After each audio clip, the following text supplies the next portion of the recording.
local across beds, hearts and bucks. This is BBC Three Counties Radio.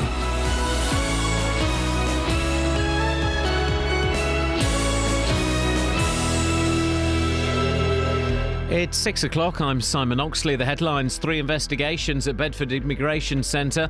Miliband rules out deal with SNP. And Luton boxing champion jailed for role in drugs gang. BBC Three Counties Radio. Prison inspectors are carrying out 3 separate investigations at Yarlswood Detention Centre near Bedford, all launched in the space of just over a month. The most recent inquiry involves the suspension of a custody officer for allegedly using excessive force to disperse a protest. More from Tony Fisher. Detainees claim the guard used the edge of his riot shield to hit them on their legs and feet. CCTV footage of the incident has caused prison inspectors considerable concern.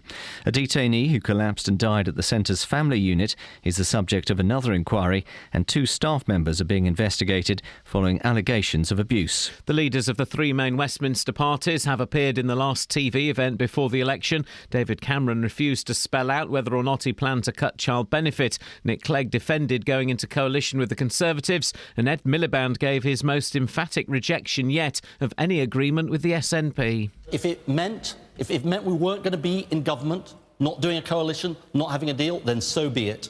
I'm not going to sacrifice the future of our country, the unity of our country. I'm not going to give in to SNP demands around Trident, around the deficit or anything like that. A Milton Keynes head teacher says schools are having to feed, wash and clothe children from poor families. Tony Draper from Waterhall Primary School, who's also head of the National Association of Head Teachers, says schools are having to find more than £43 million every year to pay for this. Russell Hobby is the union's General Secretary. 70% of the schools said they were now providing mental health care services that were once provided by the local authority. We should be really glad that they're doing that, and we should have admiration for teachers who are willing to step in. But you also have to say there are services and there are professionals who are trained to do this. We must fund them properly. The Red Cross says towns near the epicentre of Saturday's earthquake in Nepal have suffered almost total devastation. More than 6,000 people are known to have died. A former world boxing champion from Luton is beginning 7 years in prison for supplying drugs. Graham Earl was part of a gang of dealers operating in Hitchin and Letchworth. More from Barry Caffrey. Earl, who once held the WBU lightweight title and fought Amir Khan, had his last fight in 2014 when he came out of retirement. But the 36-year-old from Talbot Way in Luton was part of a 6-strong gang which supplied cocaine and cannabis and sold it on the streets. The leader of the gang, Christopher Collins from Paynes Park in Hitchin, was jailed for 12 years, while another boxer, 26-year-old Amador Rahman from Jessup Road in Stevenage, was jailed for 4 years. In sport, England have an injury doubt over all-rounder Ben Stokes ahead of the 3rd cricket test against the West Indies, which starts in Barbados this afternoon. The weather: a chilly start, then a dry, fine day with plenty of sunshine, a maximum temperature 12 degrees Celsius. And you can get the latest news and sport online at bbc.co.uk/3 counties.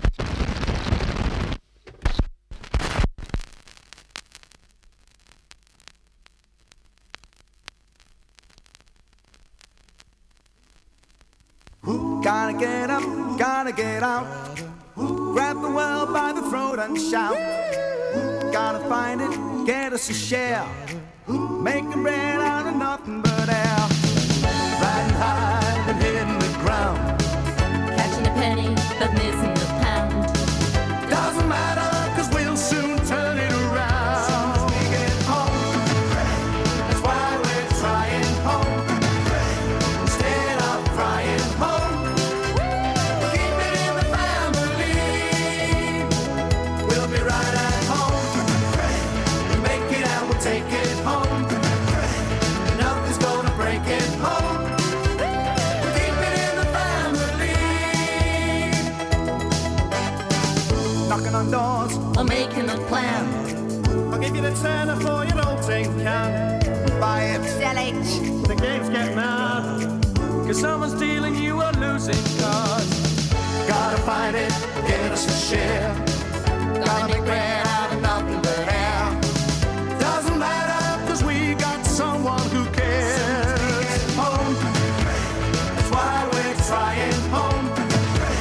Instead of crying home, keep it in the family. We'll be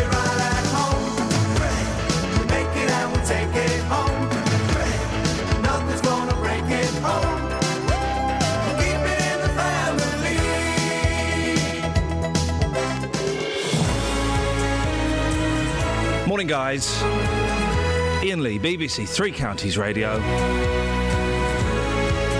Distinctly 80s vibe to the music today, because me and Kath went downstairs and nicked a load of records, and they're all from the 80s. So, the big question this morning, 08459 455 555, pencils or sharpeners? Across beds, hearts and bucks. This is BBC Three Counties Radio. And that question's from the 80s as well, so, I mean, we're keeping it thematic. I've not even seen what you've chosen. These are the ones I've chosen, Catherine. Belinda Carlisle, The Communards, Tears for Fears, Tiffany, Jane Weedlin, Martika. I see your Martika and I raise you a Morrissey, Kim Wilde, Travelling Wilburys, Edie Brickell and the New Bohemians. I've got a bit of a squeeze. I've got Billy Joel. Yeah. I mean, I am 80'd up to the max. I say 80s. We're going to go 1979. Let's have a little bit of. Let's have a little bit of this, shall we? Then we'll start the show proper.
Knockers are better. Pencils or sharpeners? 08459 455 555. You can text 81333. Start your text 3CR. Dealey's taking it to the streets. He's also going to be hanging out, I believe, with what do they call those people who are very light on their feet? With the hankies flapping around in the air. The Morris dancers. Morris men. Sorry? Morris men. What about the Morris women? Well, I think they're in a different troupe. I think Morris... I like a bit of Morris dancing. It's silly, but I'd like it. Yeah. Because it's like... It's all those people... for me, you know these people say, well, I'm proud to be English. Mm-hmm. what does it mean to be English? The only thing I can think of it means to be English is Morris dancers. And it's so fey and light and limp. And we're supposed to be proud of that. And I genuinely think it's brilliant. If I see Morris dancers anywhere, I will always stop and have a look. I think that should be the answer to people who say, "Oh, I'm proud to be English." Are you a Morris man? No, you're not proud to be English. Yeah. The only true Englishman is a Morris dancer. That's the only true one. Everyone else, come on, out. Although back home. In the world of dance, I mean, we could do better, couldn't we? You did they get any Morris men on Sky's one, So You Think You Can Dance? Hosted by Davina McCall and the fella from Diversity. It's a matter of time. Prison watchdogs are back at Yarlswood this morning as the detention centre the focus of another round of damaging allegations. It seems to pop up every few weeks. In fact, it's the third inspection by Her Majesty's Inspectorate of Prisons in the space of a month. A custody officer has been suspended as part of the latest inquiry amid claims that he used excessive force to break up a protest. Catherine, back in the news again. What do we know about this incident? Well, this centres around an incident in which detainees were staging a protest outside the bedroom of a Kenyan asylum seeker who was about to be deported. Now, they claim that dozens of staff in riot gear dragged them out and that one guard in particular used the edge of his riot shield to hit them on their legs and feet.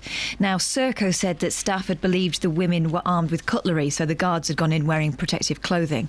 The lawyer representing 4 of the detainees is Usman Noor. He says the force used was excessive. It was absolutely a peaceful protest. There was no weapons used.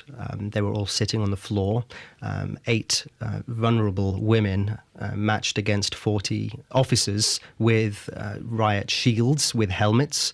There's no contest, really, in terms of the use of force in that situation. What else does Serco have to say about this? Well, Serco said the officers intervened when 8 residents tried to stop staff from having access to one of the rooms in a bid to prevent a detainee from being deported. Now, there were suggestions that they may have been armed with cutlery. 9 staff armed with shields were called in to deal with the disturbance, according to Serco. One woman complained of injury and was taken to hospital the following morning as a precautionary measure, where it was found that she had bruising to her ankle. Serco's contract director at Yarlswood, Norman Abusin, has been talking to our reporters and told them it's an unfortunate fact that very occasionally at Yarlswood some residents take it upon themselves to be disruptive and try to block the deportation of residents at the end of their appeals process. Yeah, and it could be argued that some guards take it upon themselves to, do all kinds of stuff, according to the allegations that have been made recently. And the inspectors will have a look into that. Yeah. But Norman Abusin continues, after several hours of trying to persuade the residents to disperse voluntarily, the decision was taken to forcibly remove them. A number of staff had to be involved in that intervention, and it's a tribute to the staff at Yarlswood that when they did intervene, the incident was rapidly resolved. The only injury was a mild bruise to a resident's ankle. A custody officer, though, has since been suspended over concerns that he'd used his shield in an inappropriate way. And considerable concern has been caused for prison inspectors. That's what they're saying, isn't it? Officials from the independent Her Majesty's Inspectorate of Prisons, which is currently carrying out that inspection of Yarlswood, or that latest inspection of Yarlswood, said their concerns arose from CCTV footage of the incident. Serco also videoed the incident on a handheld camera, as is standard procedure. Inspectors watched the footage, which they say gave rise to considerable concern. They're due to finish their inspection today, and their report won't be published for several weeks. And there are 2 other investigations ongoing. What's happening there? Well, one of them involves 33-year-old Pinakin Patel. She collapsed and died at the centre's family unit on Monday, April the 12th. That death is being investigated by the Prisons and Probation Ombudsman, but a spokesman for Bedfordshire Police said the death was not being treated as suspicious and had been passed to the county's coroner. 2 Serco officers have been suspended as well after an undercover Channel 4 documentary. You remember this one, Iain? Oh, yes. Exposed racist, sexist and generally abusive and degrading language towards detainees. The investigation into that is still ongoing, and a spokesman for Serco said there's currently nothing to report. Do you remember when we, ages ago, we spoke to the then boss of Serco? And he went, yeah, no, everything is all right. I will come on any time you want. I'm proud. We've got a few problems, but we can sort them out. And then he kind of left his job about 3 weeks later, didn't he? Yeah, after saying that he would come on whenever we wanted him to. We can never get him to... I'm assuming that Yarlswood are not coming on today. No, they're not. They're not coming on today, guys. They're too busy polishing their shields. That's what they're up to, for goodness sakes. 08459 455 555. So, why I just accepted blindly yesterday when Justin said he was going to go to Ampthill Hill to talk to loads of Morris dancers. It didn't occur to me to question him why. May Day. Well, that's Monday, isn't it? It's May Day today. It's 1st of May. Is it May Day? But, so what's... I know Monday's the bank holiday, and by the way, guys, Catherine and I are in. Yeah. We'll be rabbit holing. We'll be rabbit holing for the whole 3 hours. So they go up and say hello to the sun. They go up to Catherine's Cross at Ampthill. You know... Is she? Well, she was, actually. You know, she normally isn't, she, Kels? Yeah. You know which Catherine I'm referring to, not this one. Yeah, of course I do. Well, I know Catherine she's referring to. Which Catherine? You know, don't you, Kels? The cross one. Yeah. Which Catherine?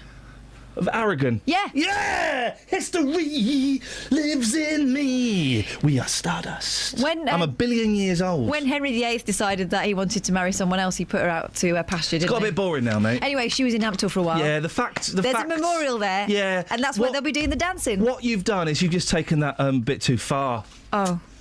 History's boring, mate. It happened. Wow. Get over it, all right? Gosh. Travel news for beds, cards and bugs. BBC Three Counties Radio. On the M40, there's been an accident at junction 1A for the M25. It's a serious accident, so 2 lanes have been closed, which is likely to cause some delays as it starts to get busier. In Chalfont St Giles, Bowstridge Lane is still closed in both directions between the High Street and Chalfont St Giles and Narcott Lane after a building fire. And in Milton Keynes on the A421 Standing Way, there's roadworks at the Kingston roundabout, so expect delays there later on this morning. On the trains, Southern have delays between Watford Junction and Balham. It's because of a problem with some of the trains yesterday, which were damaged by a problem with the tracks, so that's causing half-hour delays. And the 6:22 service from Bedford to Sutton is cancelled. Samantha Bruff, BBC Three Counties Radio. Thank you, Sammy. 6:16. It's Friday, the 1st of May. Happy 1st of May, guys. Let's go and salute the sun. News headlines on BBC Three Counties Radio. Prison inspectors are carrying out 3 separate investigations at Yarlswood Detention Centre near Bedford, all launched in the space of just over a month. A Milton Keynes head teacher says schools are having to feed, wash and clothe children from poor families. And former world boxing champion from Luton, Graham Earl, has been jailed for 7 years for his role in a drugs gang. BBC Three Counties Radio.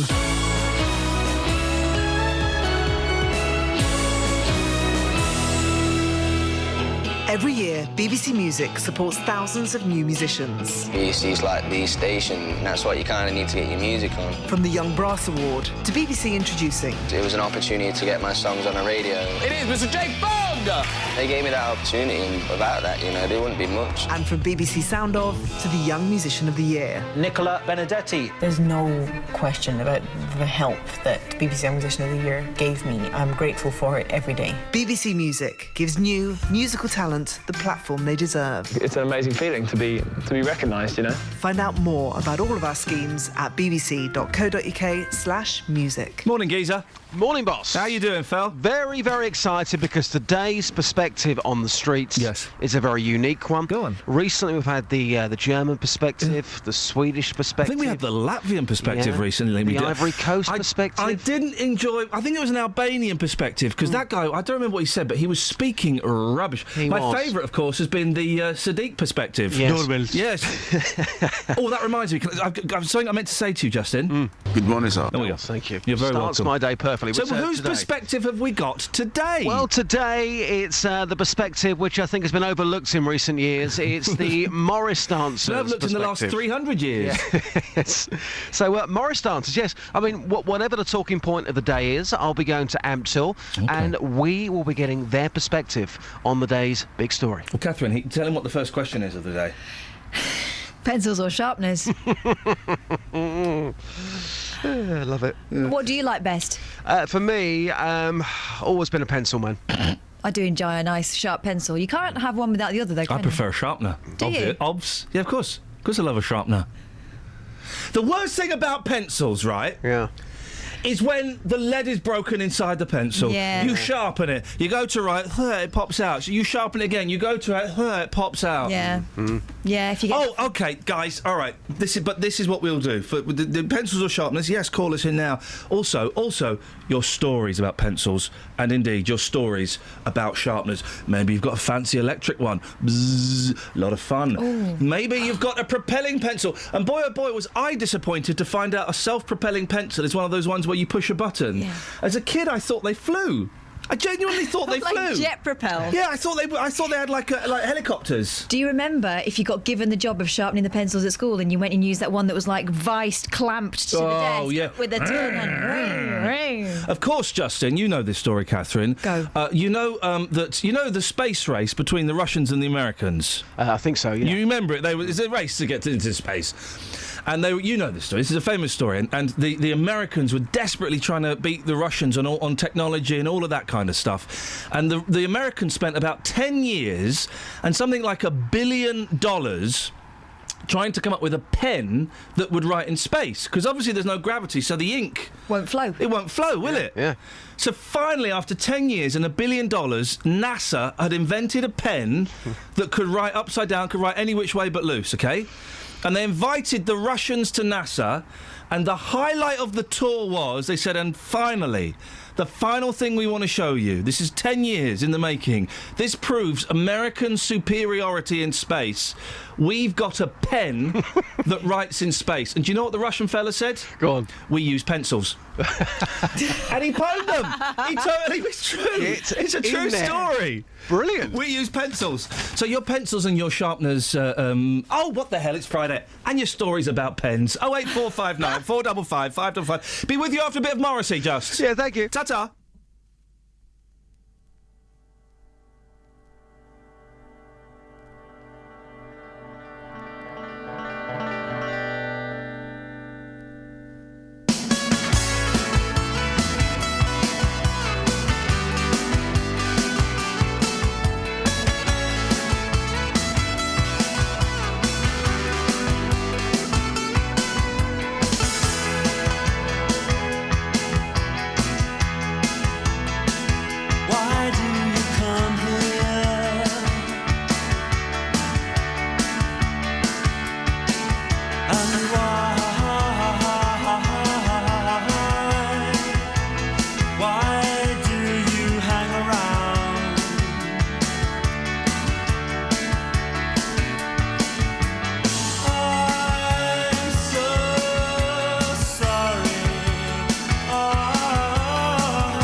And your 3-year-old was singing this last night. Yeah, she's very sick. What are we doing to our children?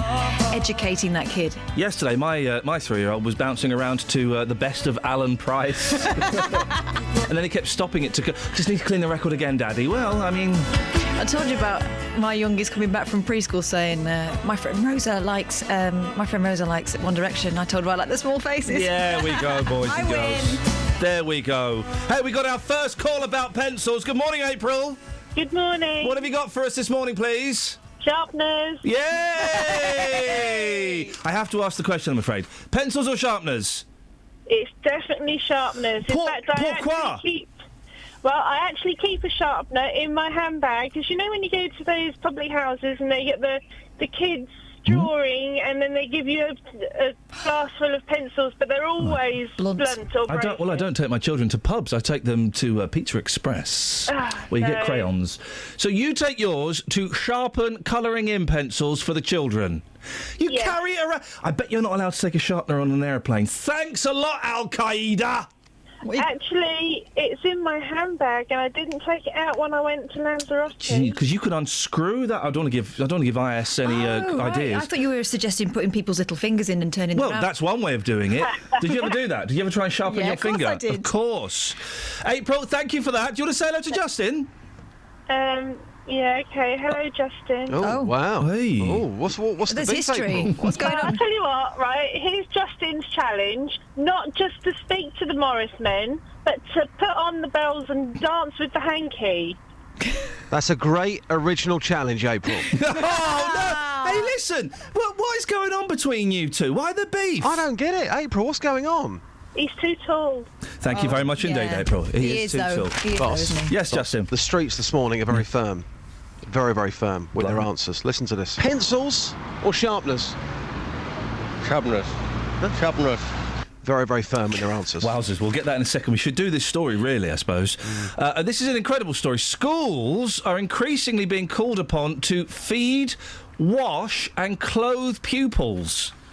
The feeding I'd heard before, you know, they have breakfast clubs and things like that, but washing and clothing them?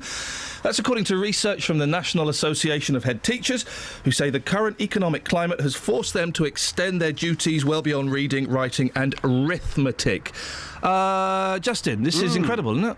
Yeah, I mean, more than 2,000 heads took part in this survey. 84% of them said that they're providing more support than they did 5 years ago. So the type of things that schools are having to do are things like providing items of school uniform, providing food, and that's other than free school meals like breakfast clubs, treating pupils for head lice, giving outings for children who have diminished exposure to community events. And here are these last two are the ones that really knocked me for six. Providing washing facilities of clothes and also providing showering facilities for children. And all this, of course, it amounts to schools having to find more than £43 million every year to pay for the work they do. One of the schools is local, isn't it? There were several schools local, but one of them is Water Primary in Milton Keynes. Yeah, I mean, later you're going to be talking to the head teacher there, Tony Draper, who happens to be the head of the National Association of Head Teachers.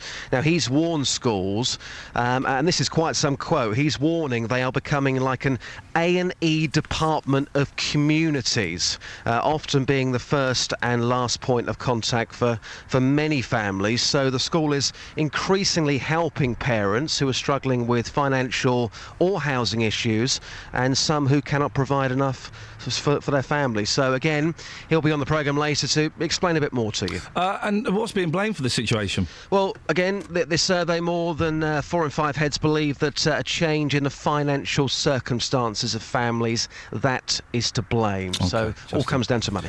We'll speak to you in a bit. I do. Pencils and sharpeners, by the way. 08459 455 555. As you know, we raided, Catherine and I, the rat-infested Mark Travis fuelled basement last night and yesterday, and we stole some more records. We liberated some records that will only be destroyed. It's true. It's like puppies that can be put down. We rescued them. Yeah. And it's quite 80s. I have got 7 in front of me, Justin, and I'm going to let you pick, right? Okay. Belinda Carlisle, Leave a Light On for Me. Oh. These are all classics. Yes. The Communards, Don't Leave Me This Way. Move on. Rubbish cover. Tears for Fears, Sowing the Seeds of Love. Too long. He's right, it's 5:36. Long.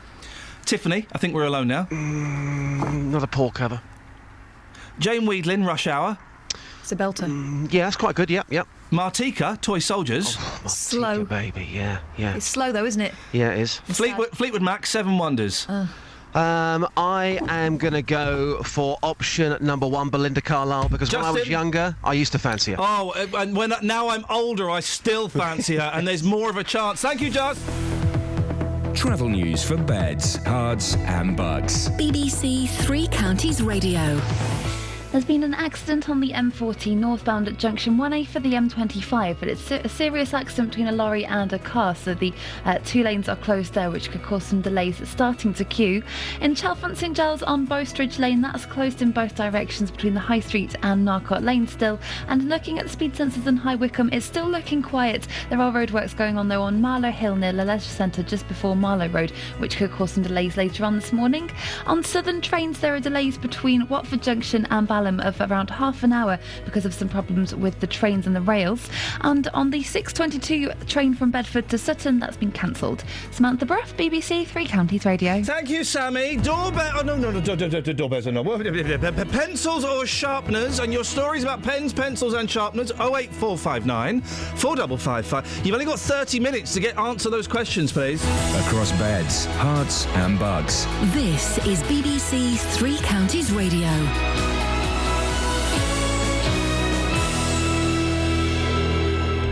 It's 6:30. I'm Simon Oxley. Prison inspectors are carrying out 3 separate investigations at Yarlswood Detention Centre near Bedford, all launched in the space of just over a month.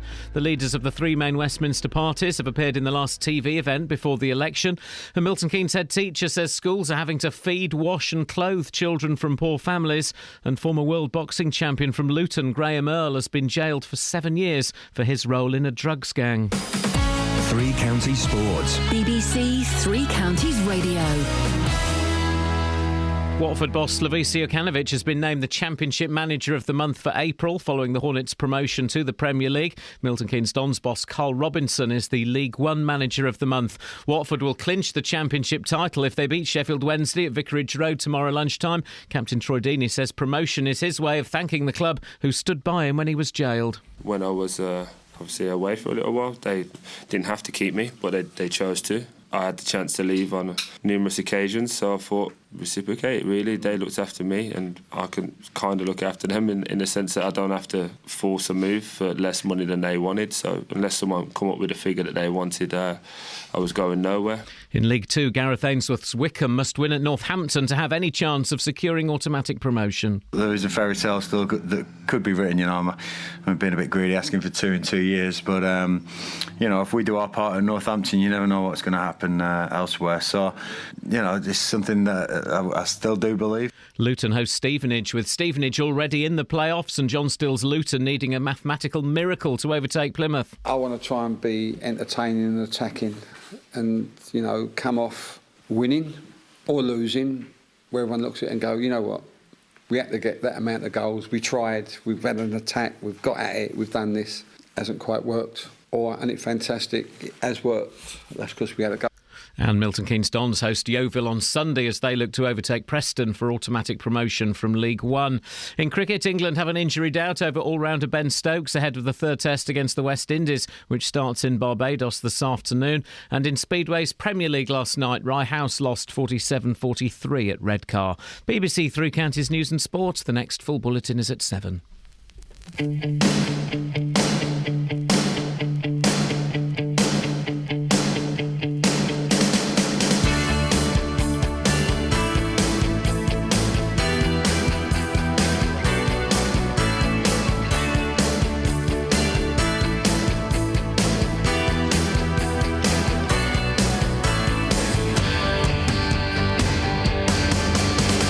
Take my hand, tell me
doorbells.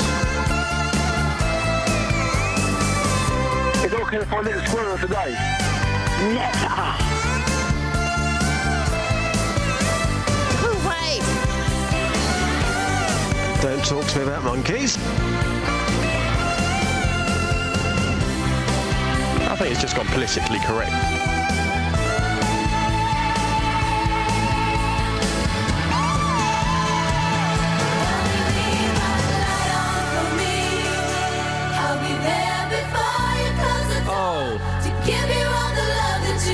The listeners to this hour, the listeners who come with us down the rabbit hole are so good. Matthew on Twitter.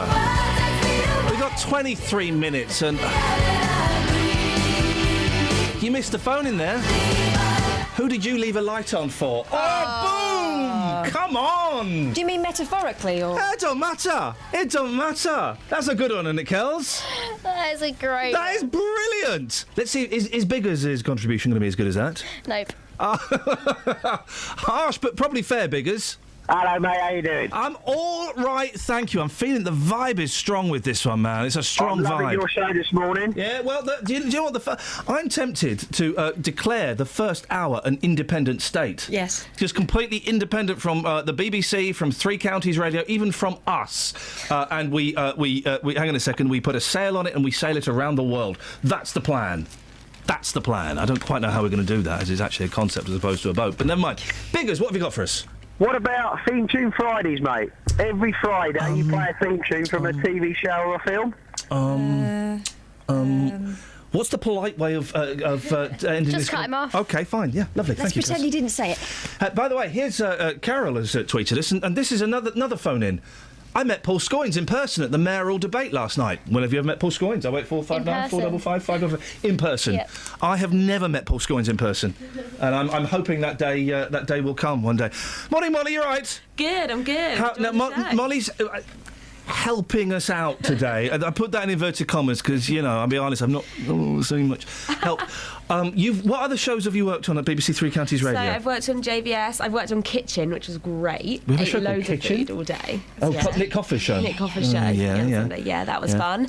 JVS, Nick's afternoon show, and all right. today. All right, you love Nick. All right, we get the idea. Right. If you love him so much, why don't you consider courting him and persuading him to marry? Which has been I will. Maybe. Then maybe. Fine. Who's been the biggest idiot to work with? You've asked me that already this morning. Yeah. I'm not gonna tell you. I'm Okay. not giving it. I'm going to look. Is it JVS? No. Is it Nick Coffer? No. She looked away on both. She's saying they're both idiots. No, I'm not. Molly, well, listen. telling you anything. I'm not giving in. Yeah, excellent stuff. Well, I'm hoping that this show doesn't put you off wanting to work in radio. She's sitting in my chair already. Wow, me out. Oh, I tell you what I've got. We'll do a story in a second. I tell you what I've actually got today. Got one of them. Got one of them. Go on. You can play this, Molly. We give out the headline, and you have to tell us what the story is. Okay. We'll let the others go first, so you get the idea. You may have seen this, Catherine, because you looked at the Sun today, which is naughty. Kelly, we're going to start with you. Okay. Half-cocked. Oh, no, I don't know this. Half-cocked. What's the story, Kelly? Half-cocked. Carefully now. Bearing in mind the number of complaints we had for the show earlier in the week with Everjoy. Half-cocked. Okay. It's about a chicken, Okay. and it was Siamese chicken. They had to. Siamese chicken? Yes, they had okay. to. Okay. A conjoined chicken. It's the safest thing that I can think of. We're going to move on. Molly, half-cocked.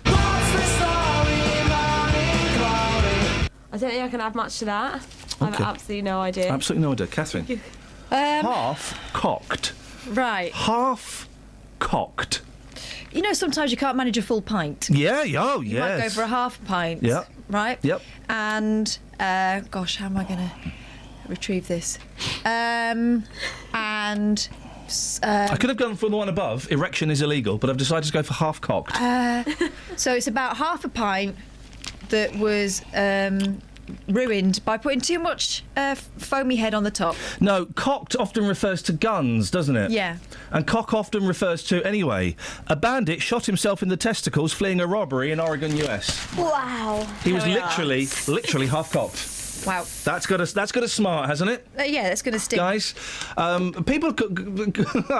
Joe says, I once saw Paul Daniels in a toy shop with his mum. Which celebs have you seen out with their mum? I would say, which celebs have you seen in toy shops? 08459 455 555. None. You've never seen a celebrity in a toy shop? No, I don't. You've been in a toy shop with me. This guy. Yeah, so no. Yeah, OK, Kels, I was going to steal that, as I normally do with your ideas. I thought, do you know what? I'm going to let her have the credit for this. What did you just type on my screen? What Pauls have you seen? What Pauls have you seen? I've seen... OK, let's go through it. I've seen Weller. Oh, yeah, I got in his way once. Yeah. I walked past him on a barge. What Pauls are you seeing? Catherine pulled a face then, I think, because she's not seen anything. That's because the apostrophe was in the wrong place. It was... Plurals don't need one. Unless you're talking about Pauls. What Pauls have you seen, mate? Stop stalling and start talking. Scoins, skulls, and... No, that's it. It's Paul Kay's a Paul, isn't he? Yeah, Paul. I've seen Paul Kay. I went to school with someone called Paul Cunliffe. True. Half-cocked. What have you got in the papers, my darling? You know you don't trust twins. I do not trust twins, and I got so much abuse on this show because of my quite rightful hatred for twins. You know why? Because you work with two women who are the product of a twin sister. What does that even mean? Our mums are both twins, not with each other, but with someone else, with their twins.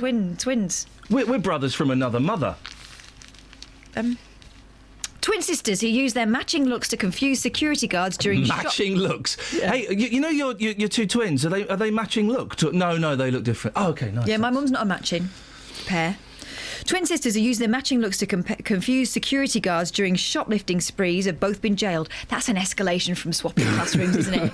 I mean, I would have always swapped classes, but never. Penelope and Constance Harris. Oh, posh twins. 25. Yes. Doesn't say which one's 25. Carried out a string of thefts in which they dressed in the same clothes to trick staff and make off with trolley loads of food and booze. Beautiful. As part of their scam, one of the sisters would take a trolley to the checkout and pay, while the other would walk out with another trolley packed full of stolen goods. Stolen? Stolen. Packed full of stolen? Oh, I hate stolen. I think we know which supermarket they're in. It's too heavy, stolen. I don't think I've ever had it. Stolen isn't that the pink and yellow cake? I don't know what colour it is. I've never cracked one open. Stollen is like a rectangular cake, and you cut it open, and it's pink, yellow, pink. No, that's Battenberg. Oh, well, what's Stollen then? It's like a... very heavy. It's more of a heavy sponge. Yeah. Tell us your Stollen stories. I'm imagining it's gingerish. Is it got ginger in it? Give us a call now, your Stollen stories. Anyway. 0459. Your Stollen stories. Shishi TV were confused. Yes. They do look, fair play. They're definitely twins. Fair play. And you shouldn't say this about people, because it's not... We don't judge people on the way they look, but they are ugly.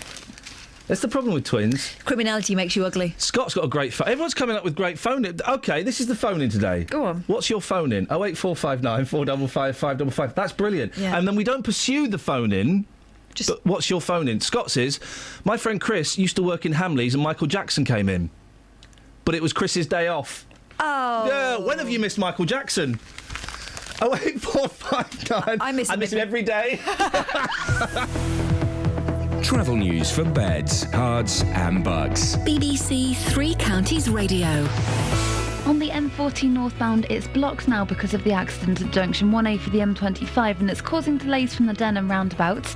In Chelfont St Giles on Bowstridge Lane, that's been closed in both directions between the High Street and Norcott Lane at Chelfont St Giles because of a fire that started yesterday.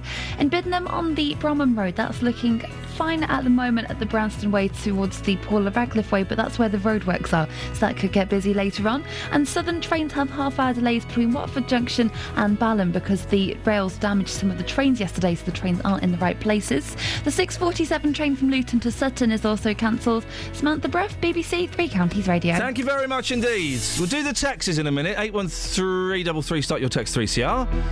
An update on that Michael Jackson Hamleys story. And Tuesday, but not Monday because it's a bank holiday, but Tuesday, the first hour, the question will be, what's your phone in? Call me now. Right now, though, it's 6:46 and it's Friday, the 1st of May. I'm Iain Lee. These are your headlines on BBC Three Counties Radio. Prison inspectors are carrying out 3 separate investigations at Yarlswood Detention Centre near Bedford, all launched in the space of just over a month. A Milton Keynes head teacher says schools are having to feed, wash and clothe children from poor families. And former world boxing champion from Luton, Graham Earl, has been jailed for 7 years for his role in a drugs gang. Beds, Herts and Bucks weather. BBC Three Counties Radio.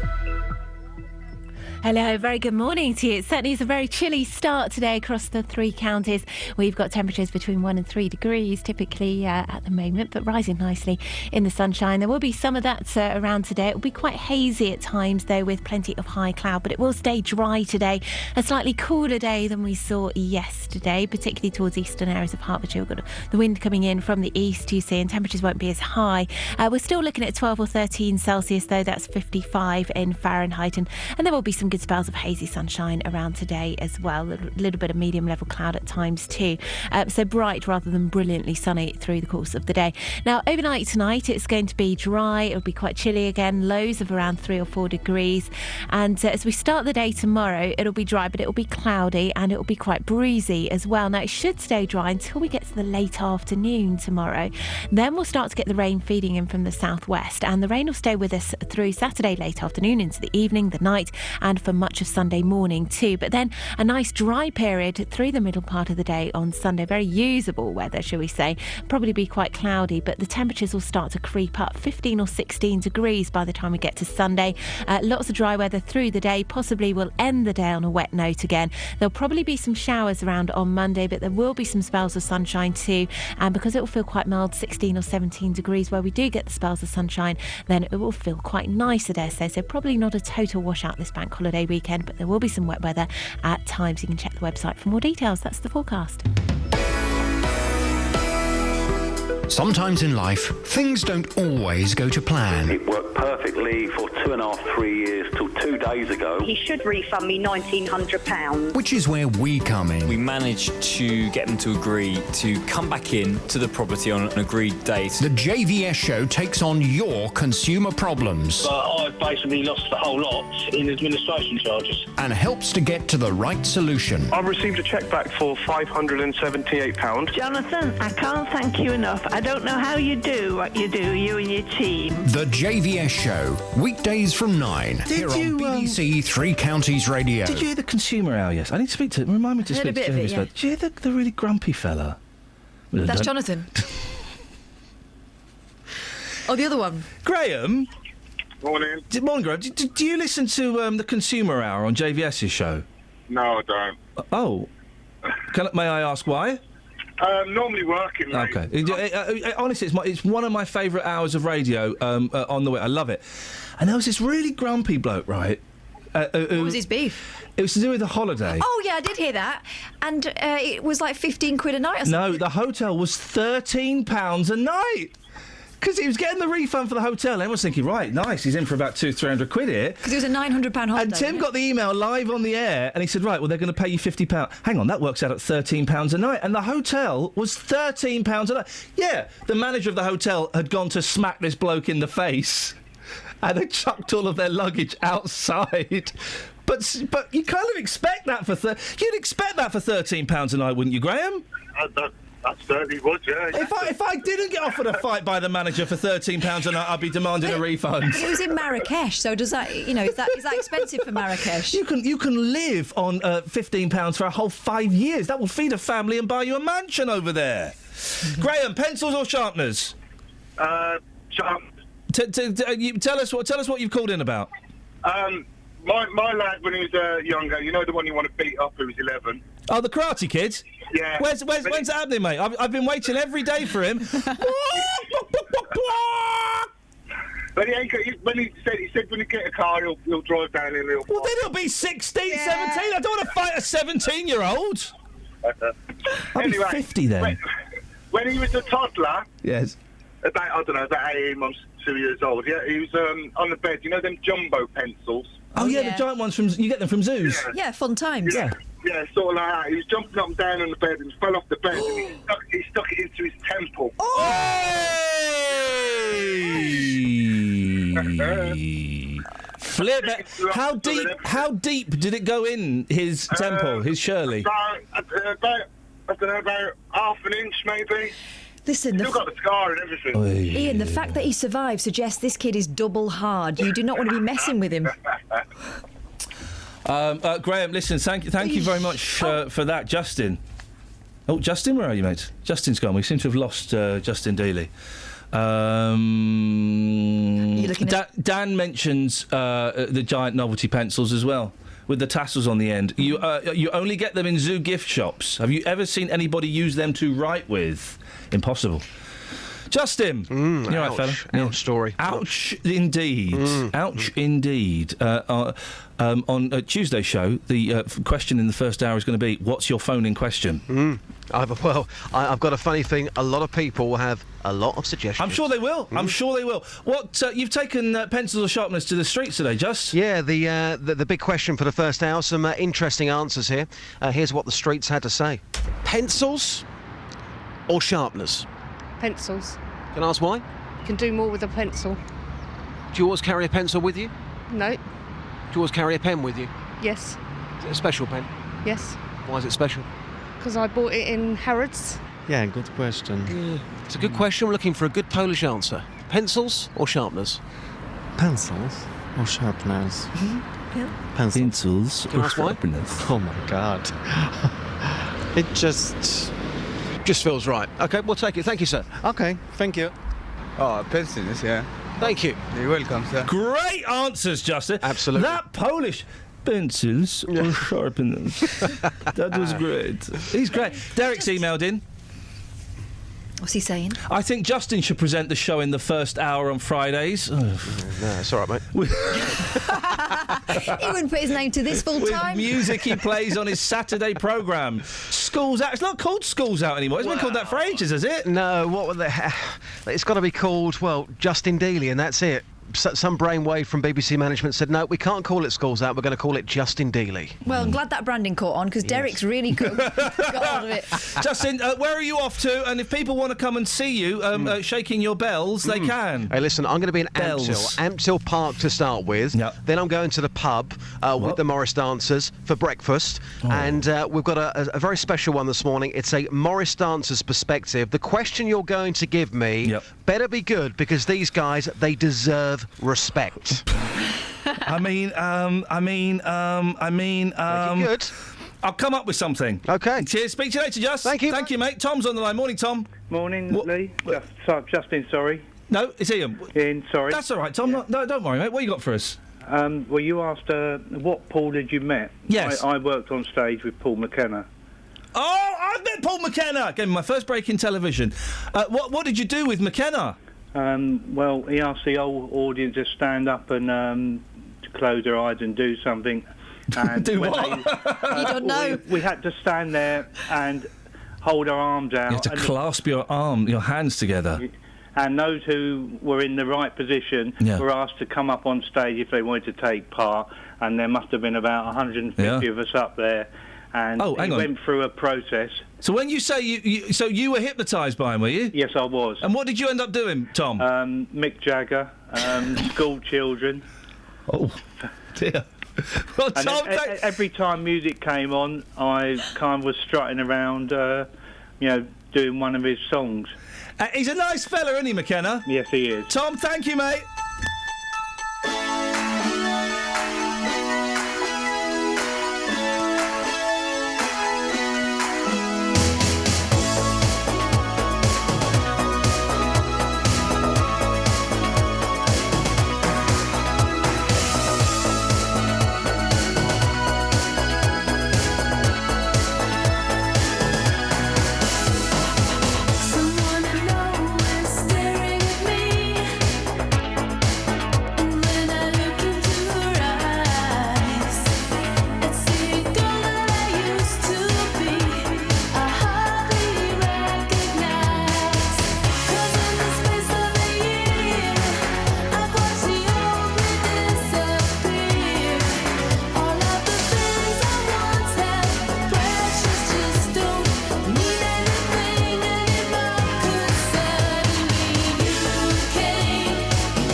the Michael terrible Michael Jackson story. Not that one, no. Scott tweeted his friend Chris used to work in Hamleys. Michael Jackson came in, but it was off that day, right? But then Chris has tweeted, that's true, although I did sell some stuff to Scott Bakula, though. Quantum Leap. Oh, boy, oh, boy, oh, boy. I think it's better. I think that's better in many ways. We've got a great thing for Justin to talk about. We'll tell you in a minute. Travel news for beds, cards and bugs. BBC Three Counties Radio. The M14 northbound has 2 lanes closed because of a serious accident at junction 1A for the M25, and it's causing delays northbound from the Denham roundabout. On the M25, it's slow anti-clockwise from junction 17 for Maple Cross to 16 for the M40. And it's also looking busy now on the North Orbital Road at the M25 junction 21A roundabouts. Looking at the speed sensors in Watford, and Exchange Road is looking slow at Beach and Grove, and on the trains, Southern have delays of half an hour between Watford Junction and Balham. That's because a problem with the track has damaged a number of the trains. Samantha Bruff, BBC Three Counties Radio. Thank you, Sammy. So, Terry Wogan, he's what, 74? He's got a new television show. 76. Is he too old? I'm going to leave it at that. I'm not going to tell you my thoughts on that. Is Terry Wogan too old? Oh, by the way, guys, it's time to climb out of the rabbit hole. Don't mention the last 60 minutes, all right? Local and vocal across beds, hearts and bucks. This is BBC Three Counties Radio.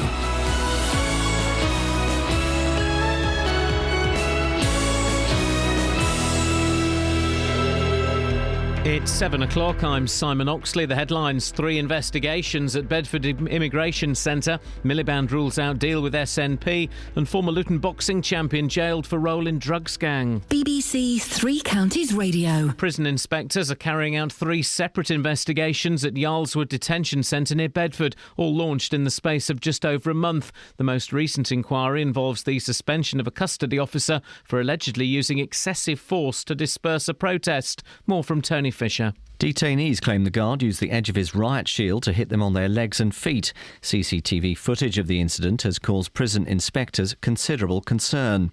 A detainee who collapsed and died at the centre's family unit is the subject of another inquiry, and 2 staff members are being investigated following allegations of abuse. The leaders of the 3 main Westminster parties have appeared in the last TV event before the election. The main focus was on possible coalitions, as Norman Smith reports. David Cameron, pressed over possible cuts to child benefit, repeatedly refused to spell out his plans. And on Europe, he warned an EU referendum would be a red line issue in any future coalition negotiations. Ed Miliband, meanwhile, said he would not do a deal with the SNP, even if that meant Labour would not be able to form a government. While Nick Clegg insisted he was proud of his decision to form a coalition with the Conservatives, even though he acknowledged his party had paid a price. A Milton Keynes head teacher says schools are having to feed, wash and clothe children from poor families. Tony Draper from Waterhall Primary School, who's also head of the National Association of Head Teachers, says schools are having to find more than £43 million every year to pay for this. Russell Hobby is the union's General Secretary. 70% of the schools said they were now providing mental health care services that were once provided by the local authority. We should be really glad that they're doing that, and we should have admiration for teachers who are willing to step in. But you also have to say there are services and there are professionals who are trained to do this. We must fund them properly. The Red Cross says towns near the epicentre of Saturday's earthquake in Nepal have suffered almost total devastation. More than 6,000 people are known to have died. A former world boxing champion from Luton is beginning 7 years in prison for supplying drugs. Graham Earl was part of a gang of dealers operating in Hitchin and Letchworth. More from Barry Caffrey. Earl, who once held the WBU lightweight title and fought Amir Khan, had his last fight in 2014 when he came out of retirement. But the 36-year-old from Talbot Way in Luton was part of a 6-strong gang which supplied cocaine and cannabis and sold it on the streets. The leader of the gang, Christopher Collins from Paynes Park in Hitchin, was jailed for 12 years, while another boxer, 26-year-old Amador Rahman from Jessup Road in Stevenage, was jailed jailed for 4 years. In sport, Watford boss Slavisa Jokanovic has been named the Championship Manager of the Month for April, following the Hornets' promotion to the Premier League. Milton Keynes Dons boss Carl Robinson is the League One Manager of the Month. The weather, a chilly start, then a dry, fine day with plenty of sunshine, a maximum temperature 12 degrees Celsius. And you can get the latest news and sport online at bbc.co.uk/3 counties. Thank you, Simon. Shh, don't mention the last hour. If you've just tuned in, guys. Anyway, coming up in this hour... Well, is Terry Wogan too old at 76 to present a television show?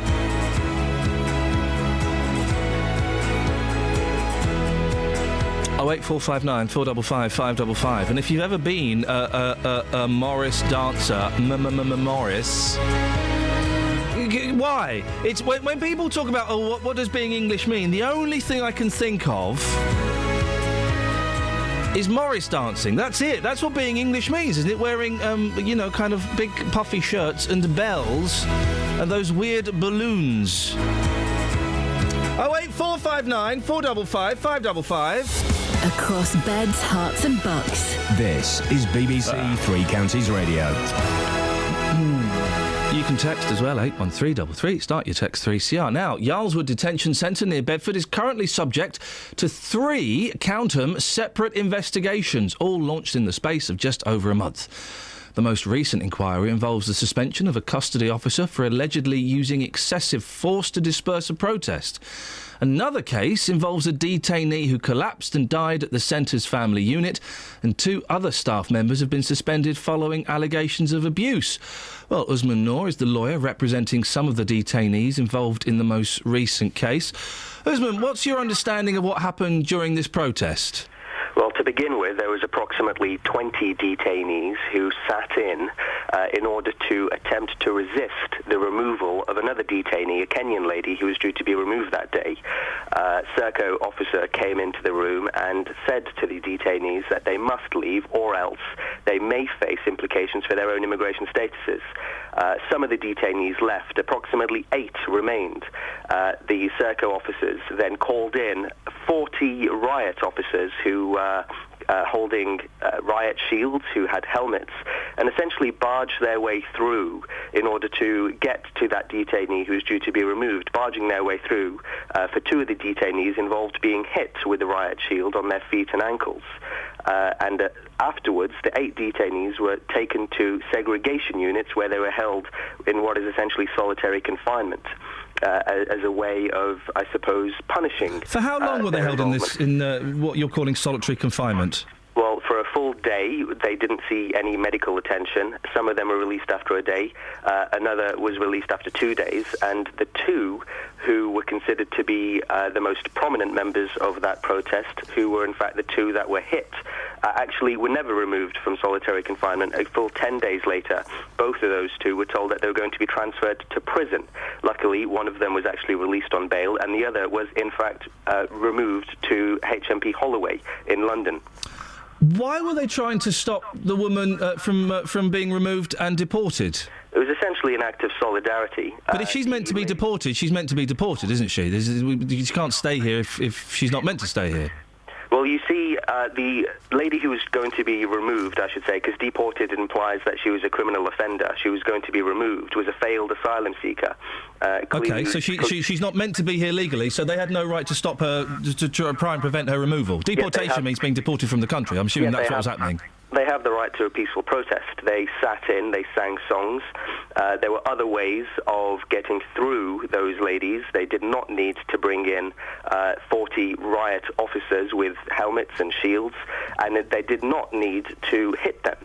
So that is essentially the case. There was an excessive use of force. I don't understand, and we'll get on to because what you're saying is it contradicts what Yarlswood is saying, and we'll get to their statement in a second.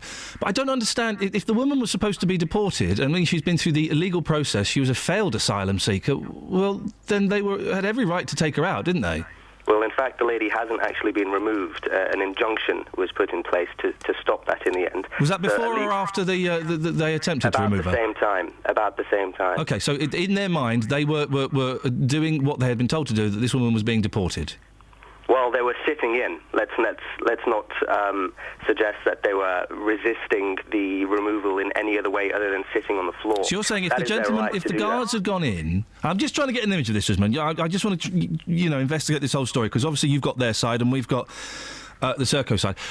So you're saying that if those guards had gone in and tried to peacefully escort this woman out to be removed, then the protesters would have allowed that to happen. Well, there's an issue of proportionality. Clearly, the officers have instructions to remove the Kenyan lady, and they have to do their job. Now, it's an issue of how they go about doing that. Is it right for them to then call in? Now, let's be clear. There's 8 ladies who are all vulnerable. Well, is it right? But is it right for those women to prevent the guards from doing their job? It's their right to protest. Well, and then it's the right to deport somebody who has failed their asylum test and is to be deported, isn't it? Well, as I said, the guards have instructions to remove someone. They have to do their job. It's the right of the people in the detention centre to peacefully protest. But if that protest prevents the guards from deporting someone who at that time was due to be deported, well, where does that leave us, Usman? We have people complaining that we have too many people over here who shouldn't be here. At that moment, that woman was not supposed to be here, and yet they were being prevented from removing her. Yes, but there's a question of how they go about doing that. Is it correct? Now, let's be clear. There are 8 people who were sitting in. One of them's a victim of torture. One of them they knew had actual HIV/AIDS. With the greatest respect, that's irrelevant. They were preventing No, it's not. No, it is, Usman, because it is irrelevant. Their background is irrelevant. We all know that there's a lot of those women in there are very troubled. But that woman was due to be deported, and they were preventing the guards from deporting that woman. Yes, but there's a question of how they execute the removal. Now, what I'm saying is for 8 people, some of them who have, as you said, serious medical complications, is it correct for 40 riot officers with helmets with shields to actually use force to barge their way through 8 detained ladies and actually cause some of them to be bruised and then put them in segregation units separately afterwards and then make 2 of them subject to transfer to prison orders? That's what we're protesting about now. That's the question. We see that there's a complication. Yeah. They are peacefully protesting, and at the same according to what they've told you. Now the officers have. Were they armed with cutlery? Absolutely not. That's a justification that's been imposed to justify the use of force. What evidence do you have? Well, the Serco evidence is that. I have statements from the detained ladies. Have you seen the video? And I've sought disclosure of the video, and it hasn't been. So you haven't seen the video. So you can't say, Usman, 100% that they didn't have cutlery. Well, I can say this. My clients have said that they don't. Now, it doesn't stack up. It doesn't stack up because I've also seen the notice that was given to the detained ladies by the Serco guards. They don't mention cutlery in those notices. The mention of cutlery comes a lot later. Secondly, the Serco statement seems to suggest that for several hours that there were officers in the room before the riot officers came in. How can it be that for several hours they're in the room and they don't notice cutlery, and yet somehow later on, days later, they start mentioning cutlery? What are the chances of you getting a copy of the videos? Because there's CCTV, isn't there? And there's handheld video as well. A judicial review has been lodged against the decision to transfer my client to HMP Holloway. As part of that judicial review, we're seeking disclosure of the videotape footage, and it will be whether or not the Treasury solicitors on behalf of the Secretary of State are going to disclose it to me. Let me put some of... Because the Serco statement, unsurprisingly, Usman, disagrees with you. You say there were 40 officers involved. The Serco say that there were 8 officers involved, I think. It's a big disparity. Let me see what else it says here. It's unfortunate. After several hours trying to persuade the residents to disperse voluntarily, the decision was taken to forcibly remove them. A number of staff had to be involved, and it's a tribute to the staff at Yarlswood that when they did intervene, the incident was rapidly resolved. Rapidly for them, perhaps, but we've got my clients, who were kept in segregation units for 10 days. Is that rapid? And the only injury was a mild bruise to a resident's ankle. 2 of my clients had injuries. One of them sufficiently for her to be taken to hospital. What were the injuries, Usman? Well, there were bruises. They were not long-term injuries, but there were evidence of the use of force. An HMIP are concerned about the actions of one of these guards, haven't they? They suggest that one guard may have perhaps used his shield in an inappropriate way. May have perhaps, or did. We've got bruises on the ankles and legs of 2 detained ladies. But until... And Elizabeth, I really appreciate this robust questioning. I think it's important that we do question both sides of this robustly because, Yarlswood is a very important place and does come under a lot of flack, and it's important we find out exactly what happened. Until you see that video, Usman, you don't know how those bruises were sustained, do you? You have what your clients have said, but obviously your clients are going to say one thing and the guards are going to say another, aren't they? Well, we've got consistent statements from several of the detained ladies saying the exact same thing. And would they have had a chance to spoken to each other before they spoke to you? Well, of course, yes. OK, well, but you see what I'm saying, don't you, Usman? The officer's been suspended. One assumes that you don't get suspended without some form of credible evidence. Well, yeah, but you get suspended for pending an investigation, don't you?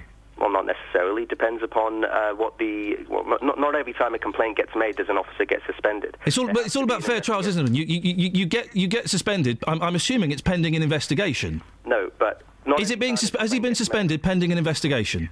But the fact that has he been suspended pending an investigation? Yes, but the fact that he's been suspended pending an investigation suggests that there's sufficient evidence. No, it doesn't. To deem it. I don't think it does. I don't think it does, Usman. Not every time a complaint gets made does an officer get suspended until the resolution of that complaint. But you're finding guilty, you're innocent until proven guilty. You're judging this man guilty already, and an investigation hasn't been made. I'm not judging. Well, no, you are. You've just said, Usman, that you believe that he did this because he's been suspended. Well, that doesn't mean that at all. My clients, all of whom giving consistent statements, who've had the chance to confer by the fact that they have bruises, by the fact that they were taken to hospital, by the fact that the officer has been suspended because. Usman, we can jump to Usman. Assumption. Usman, you've jumped to the assumption that the gentleman has been suspended because he did something wrong. You're also jumping to the assumption that because the women went to hospital, a guard must have done something wrong. It doesn't. That you can't draw those lines. Look, add up all the evidence. I've got statements from my clients saying. Add up all the evidence that you've got from your side and ignore the evidence from the other side. Without seeing the CCTV. Well, I don't think it's Serco's case that this officer didn't use excessive force. A custody officer has been suspended pending an inquiry. And amid claims he used excessive force to break up a protest. Well, if it's not Serco's case that this person used excessive force, then perhaps we can ask them, why have they suspended him pending this investigation? Because that's an important question, because it's certainly not the case that every time a complaint gets made, that someone is suspended. No, and also, as you will well know, Usman, it's not every time that someone gets suspended, they are found guilty. Are they? No. Well, then, so you can't draw any conclusion from it, Usman. No, well, what I can tell you is, as I keep saying, we've got the fact that they were injured. That's a fact. The fact that 2 women were injured, fact. Yes, I'll give you that. They sustained some form of bruising, fact. Yes. Secondly, we've got fact. At least on my part, I can tell you that there's consistent statements from all the people involved. Okay, and fact that they had the time to confer and possibly share the same story. Fact. Okay. Yes. Now, we've got another fact, which is that the videotape footage was sufficiently compelling for Serco to suspend this officer pending the outcome. Not fact. You haven't seen it. You don't know. Well, okay. That's not a fact, Usman. You know that wouldn't stand up as a fact in a court of law. The officer has been suspended. Fact. The officer has been suspended. Yes. So that adds up. No, it doesn't. It doesn't. You can't... Usman, you know, come on. Let me finish the sentence. Let me finish the sentence. That adds up to a strong assumption that he did use and you know what force. assume makes out of you and me? Usman, you can't make an assumption in a court of law, and you know that, can't you? You know that. No, I'll make suggestions. OK, you're making suggestions, but the suggestions is not fact. Well, I'm not a judge. I can make suggestions based on the evidence. Okay. And I've told you what the evidence is. And I'd like to know whether or not Serco actually deny that this officer used his riot shield to barge through these ladies, and used it on their feet and ankles. I don't think it is Serco's case that he didn't. And I'd like to know what their stance is on that. Oh, and boy, I would love them to come on and withstand such a robust questioning as you have done. But, of course, they have decided not to come on. Well, There you go.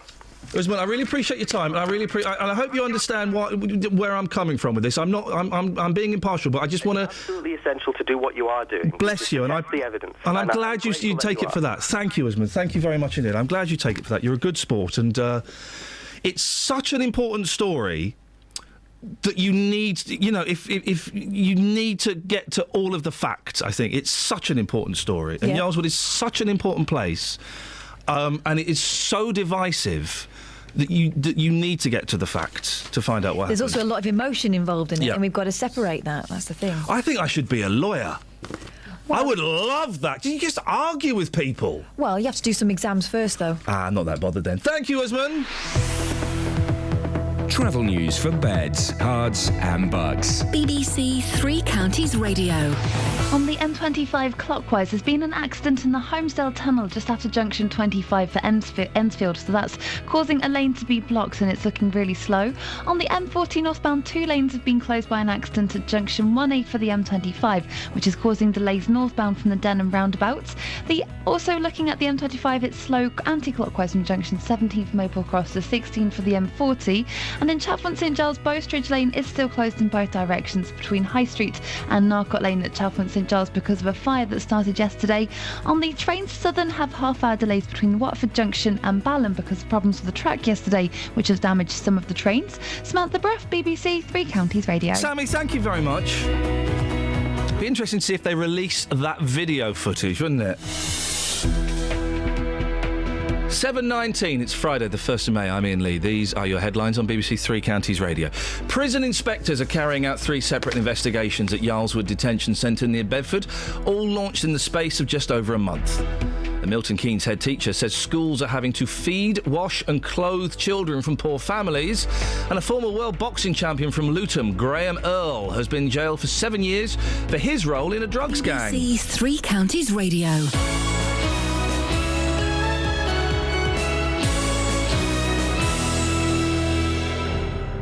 It all started right here. It's a great goal from Luton Town. It's McFadden on his debut as well. We've been with them all the way. And Stephen is his first goal of the season. Ainsworth and Dobson just below us give a high five, and that's the Blues 3-1 up. And now it all comes down to this. Mattia Mitchell seals the 3 points for Watford. Tomorrow, Watford will be crowned champions if they beat Sheffield Wednesday in the early kick-off. Then at 3, local rivalry means more than ever as Luton and Stevenage face each other. Howes with 4 for the season. Deep Curran! Right foot shot! Plus, Wickham travel to Northampton, still searching for automatic promotion. Paul Hayes has given Wickham the lead here. Everything will be decided in Three Counties Sport. Tomorrow from midday, here on BBC Three Counties Radio. I'm all right, thanks. Pat's in Houghton Regis. Morning, Pat. Good morning, Ian. What you got for us, boss? Well, listening to that questioning of that chap, Osman, is it? Yeah, the solicitor, yeah. Yeah, Osman Noor, lawyer representing some of the detainees. Is it me or am I just, well, you might agree, plain stupid. The thing is... Pat, please, don't tell me. The thing is, with this person who shouldn't be here, we'd expect the people that are in control there to take control and get that person out instead of all this investigation going on. It's our expense is going to be at the end of the day. But if the accusation is true, and I don't know, that they were aggressive and they used violence when it was unnecessary. Well, sometimes when you go in to do something, you've got people in front of you. You've got to get through to get them out. Sometimes it cannot be avoided. Surely you can't talk your way through. Big burly blokes in riot gear with shields against 8 refugee women. When you put it like that, it does sound a little bit one-sided, doesn't it? You've got a job to do. The job is, if that person's got to go back... No, I'm not saying a bit because it's not been proven, as you said. No, it's not been proven. But I kind of played a game of fantasy with Usman. Let's play it the other way. Supposing it is true, supposing they were aggressive, supposing they were violent against these women, is that acceptable? No, that's not acceptable. They need to be sorted out and weeded out. But we get this with the police. When the police arrest someone, all of a sudden you hear there's an investigation going on. Pat. And what happens? many of them are found not guilty. Yeah, but Pat, who does the investigations for the police? It's the police! The police investigating the police! And come on, Pat, we know from history that the police, and I've got a lot of respect for a lot of the police, but the police have done a lot of dodgy jobs in the past, and a lot of... Hillsborough, anyone? The VIP paedophile case, anybody? Cyril Smith, anybody? I agree with you there, but equally so, there's people that have done a good job on the police as well to get them suspended. Yep. It's interesting. The thing is, Pat, we're never going to really know, are we? Unless that video gets put out, which I suspect it won't do. We're never really going to know about this case, are we? Well, we're not going to know about it. All we know is that Osman's going to earn a bit of money out of it. Well, fair play. If he's defending... I suspect he won't be earning that much out of it. But if he's defending the rights of people, and that's what it boils down to, doesn't it? The rights of people to be safe and secure, then it doesn't matter what that costs, does it? That's a good thing, because that could be you, Pat. That could be you that gets beaten up by a guard or gets beaten up by a policeman, or something happens and everyone says, no, we never hit Pat, we never touched Pat, and you're a lone voice. Well, they wouldn't do that to me because I'm a fast runner. Ladies and gentlemen, there you go, you see. When you're in a detention centre, Pat, there's only so many places you can run to. Catherine, I believe you have a text. Really interesting text here from someone who says they're an ex-prison governor. From your description, Yars would use standard procedures for removal. Staff ratio is 3-to-1 per detainee. For protection of detainees, you have 2 to restrain and 1 to protect the head of the detainee. Shields and helmets are also standard if a decision's taken to remove for the protection of staff. Several hours negotiating first, removal to segregation to prevent further disorder. Sounds standard to me. Just to remind you, though, ladies and gentlemen, and maybe we should have mentioned this earlier, there are 2 other ongoing investigations into Yarlswood, including a 33-year-old woman who died at the centre's family unit last month, and 2 officers who've been suspended after an undercover report documentary showed them as being racist, sexist, abusive and degrading. And there are other things that have happened in the past at Yarlswood. So, do you know what I mean? It's not... There is a shadow over that place anyway.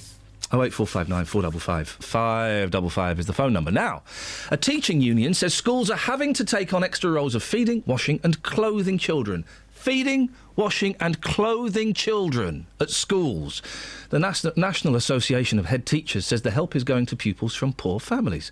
Joined now by Tony Draper, who's head of the organisation, also head of Water Hall Primary School in Milton Keynes. Morning, Tony. Good morning, Ian. Now, the 3 things that stand out at me, feeding, washing and clothing. The feeding, you're talking differently about breakfast clubs and kind of lunches, aren't you? Oh, yeah, we're talking very much differently to that. Loads of schools put on breakfast clubs where families can send children along for the club. But we're talking about schools where children are turning up hungry and they've not had any breakfast, or they're turning up late to school and they've not had any breakfast, and we're having to feed them as well. The washing and the clothing thing, how does that work? Explain what you mean by that, Tony. Well, lots of schools have laundry facilities now, and they're able to, if children turn up sometimes in a very dishevelled state, they're able to provide a service whereby they can clean the children's clothes for them. I mean, unfortunately, some families don't have that facility at home, and children quite often in some families have to wear the same clothes for weeks on end. Has that happened in your school? There are things that have happened in our school where families, due to no fault of their own, have been able to rely on us to feed and clothe their children when they've got into difficulties and not been able to themselves. I'm really shocked by this, Tony. I'm so glad you brought this to everyone's attention. What are the reasons, do you think? Have you spoken to the families to try and work out what's going on? Firstly and foremost, this isn't the family's fault. Families are getting into difficulty because of the austerity measures that have been put in place. Oh, I'm sure there's no parent wants to send their kid to school in dirty clothes they've been wearing for 2 weeks. Yeah, it's not exactly. And what has basically happened is that families are getting into financial difficulties because of the changes in the benefit system. They're getting into financial difficulties because of the bedroom tax, and because of raising rents and benefits not following that. Now, I have to say, Tony, because we have an election coming up, I don't know if you've noticed, that some people will argue, well, hang on a second, Tony is just making anti-coalition, anti-Tory statement here. It does sound like you're blaming it on the government. No, what has been happening over the past 5 years has happened as a result of government policy, but that doesn't mean that it wouldn't have happened under a Labour government if they'd have been pursuing the same policies, or a government of any other colour whatsoever. Families are getting into difficulty, and it's in frequent situations, it's not actually the family's fault, it's the circumstances surrounding them. How does this affect the pupils? Well, obviously, if pupils are being affected by austerity, by poverty, they're coming in hungry, so their brains are not actively fed, and then a lot of pupils are not in places to begin learning at the start of the day when they get into school, because of things outside of the school's control, and often outside of the family's control as well. And how does it affect the teachers? I have, I think I may be in a minority, I have a lot of respect for a lot of teachers. But they're teachers. They're there to teach and you know, teach their subjects, and also kind of teach a little bit how to integrate with the world and stuff. They're not there to feed and clothe young people, are they? Well, that's it. I mean, you've hit the nail on the head. We are teachers. We are trained to educate children. You know, we're not trained in other areas, and other areas have had their services cut, and we're having to step in there. And we use the term, we're turning into the A&E departments of communities. I mean, really, what we found in our survey, if I can just say out here, is that schools currently are funding £43.5 million a year of support that is not really meant for the support that we're putting in. You know, that money should be putting into education, really, not onto finding services and putting things in place to support measures whereby families aren't able to support themselves. Well, you said that your school's hired a family support worker, is that right? Yeah, and she's absolutely brilliant. And is that coming out of the school purse? Oh, yeah.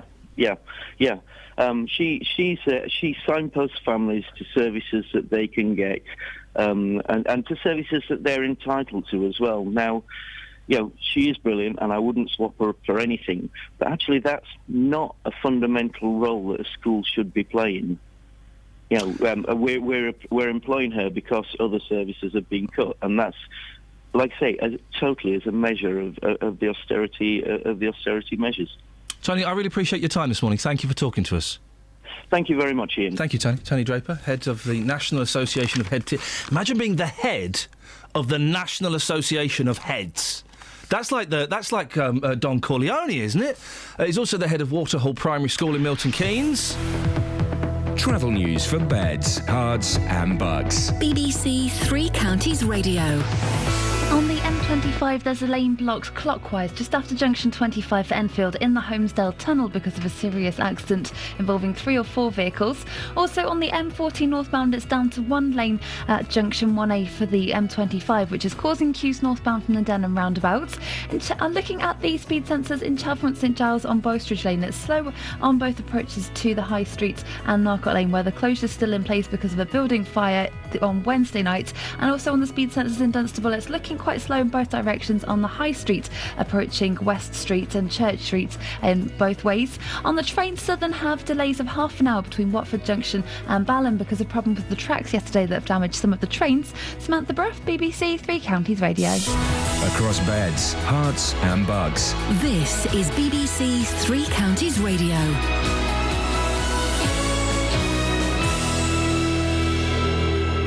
With the headlines, I'm Simon Oxley. Prison inspectors are carrying out 3 separate investigations at Yarlswood Detention Centre near Bedford, all launched in the space of just over a month. The leaders of the 3 main Westminster parties have appeared in the last TV event before the election. A Milton Keynes head teacher says schools are having to feed, wash and clothe children from poor families.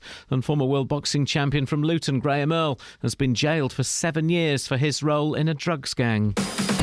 Three Counties Sports. BBC Three Counties Radio. Watford boss Slavisa Jokanovic has been named the Championship Manager of the Month for April following the Hornets' promotion to the Premier League. Milton Keynes Dons boss Carl Robinson is the League One Manager of the Month. Watford will clinch the Championship title if they beat Sheffield Wednesday at Vicarage Road tomorrow lunchtime. Captain Troy Deeney says promotion is his way of thanking the club who stood by him when he was jailed. When I was obviously away for a little while, they didn't have to keep me, but they chose to. I had the chance to leave on numerous occasions, so I thought reciprocate, really. They looked after me and I can kind of look after them in the sense that I don't have to force a move for less money than they wanted. So unless someone come up with a figure that they wanted, I was going nowhere. In League Two tomorrow, Gareth Ainsworth's Wickham must win at Northampton to have any chance of securing promotion. There is a fairy tale still that could be written, I'm being a bit greedy asking for 2 in 2 years, but if we do our part at Northampton, you never know what's going to happen elsewhere. So, it's something that I still do believe. Luton hosts Stevenage, with Stevenage already in the playoffs. John Still's Luton need a mathematical miracle to overtake Plymouth. I want to try and be entertaining and attacking and, come off winning or losing, where everyone looks at it and go, you know what, we had to get that amount of goals. We tried, we've had an attack, we've got at it, we've done this. Hasn't quite worked. And it's fantastic, it has worked. That's because we had a go. And Milton Keynes Dons host Yeovil on Sunday as they look to overtake Preston for automatic promotion from League One. In cricket, England have an injury doubt over all-rounder Ben Stokes ahead of the third test against the West Indies, which starts in Barbados this afternoon. And in Speedway's Premier League last night, Rye House lost 47-43 at Redcar. BBC Three Counties News and Sports. The next full bulletin is at 8.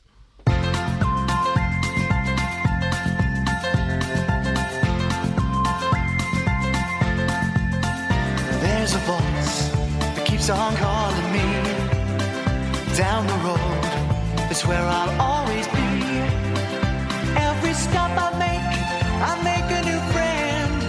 Can't stay for long, just turn around and I'm gone again. Maybe tomorrow I'll wanna settle down.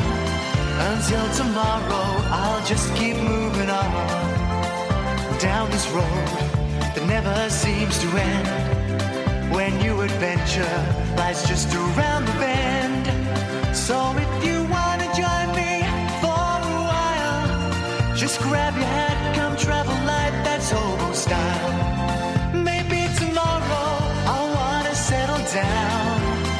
Until tomorrow, the whole world is my home. So if you want to join me for a while, just grab your hat, come travel light, that's hobo style.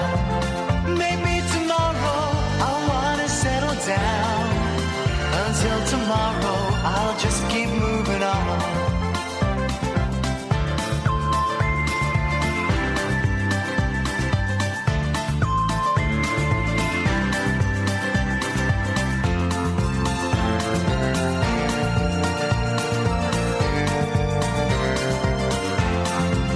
Maybe tomorrow, I'll want to settle down. Until tomorrow, I'll just keep moving on.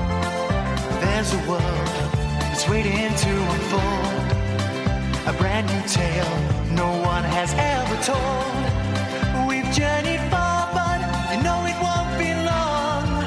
We're almost there and we've paid our fare with a hobo song. Maybe tomorrow I'll want to settle down. Until tomorrow I'll just keep moving on. So if you want to join me for a while, just grab your hat, come travel light, that's hobo style. Maybe tomorrow I'll find what I call home. Until tomorrow, you know I'm free to roll. Call 08459 455 555. BBC Three Counties Radio. Well, I mean, I need to lie down after that last 30 minutes. There was feist involved there, wasn't it? It was frenetic. It was grown up, mate. It was grown up radio, and that's sorry. It was grown up radio, and that's all the critics that say this is a child show. That was grown up radio at its best. Now, what's the phone in? Ever met a Paul? Oh, dear. No, the phone-in we've got. The thing... Dealey's gone out to speak to Morris dancers. If you've ever Morris danced, I'd love to know why. Do you know up north? No. Morris dancing's really popular for little girls to go and do on a weekend. Well, the blokes that do Morris dancing up north, they're like John Travolta in Saturday Night Fever. They are hot. Mm-hmm. They get so much flipping action from the ladies. You like that, Kels? You like that one? Yeah, I thought you were going somewhere else. Yeah, exactly. They get flipping action from the ladies. Oh, I'm going out with that Morris dancer. What's his name? Morris. What coincidence? There's a little secret, right? Yes. Women can't resist a man who knows how to shake his thang. Guys, listen, girls love it when you get your bells out and wave them all over the shop. And if you can clonk your sticks together without getting each other in the face, so much the better. Or if you get each other in the face. I've got a hanky. Well, let's see you use it. Wogan to host a new show at 76. Now, normally... I don't like old people on the... Forsyth, what's he? He's like 89, isn't he? Yeah, but he's an old 89. He's too old. He was too old to even be breathing. I'm not suggesting anything, but, you know... Shh, let's not mention his name. No, well, Joni Mitchell's hanging on. But the Bruce Forsyth is too old to be on telly. He was back in the day. What a legend! What a legend! I'm going to say something now that's not going to make me any friends. She's put her fingers together in an evil way. In the Bruce Forsyth camp, is not going to make me any friends. Yeah. I don't think it's him that's old. I think it's his act. No. That doesn't matter. The age of an act is irrelevant. No. I mean, you look at Tony Blackburn, for crying out loud. I mean, don't look at him. That would be unpleasant. His act is versatile. Excuse me? Where's the versatility in Blackburn? Different record. Oh, yeah, fair play.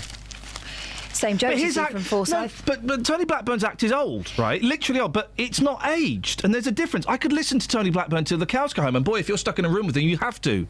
Right, so here's Bruce Forsyth's act. He's not in today, is he? The 3 stages of Forsyth, right? Yes. This is how you do the act. Yeah. 1, go on, do the special silhouette pose. Yeah. Never gets old, because you know it's him. And a little shuffle, maybe a little pretend tap dance. All right, so Jarvis Cocker does the same thing. Next. 2, stand next to a taller woman and make her spin around. Well, I mean, I would do that if I had the option, yeah. 3, terrible jokes. Well, again, we're back to Blackburn. He's not into today, is he?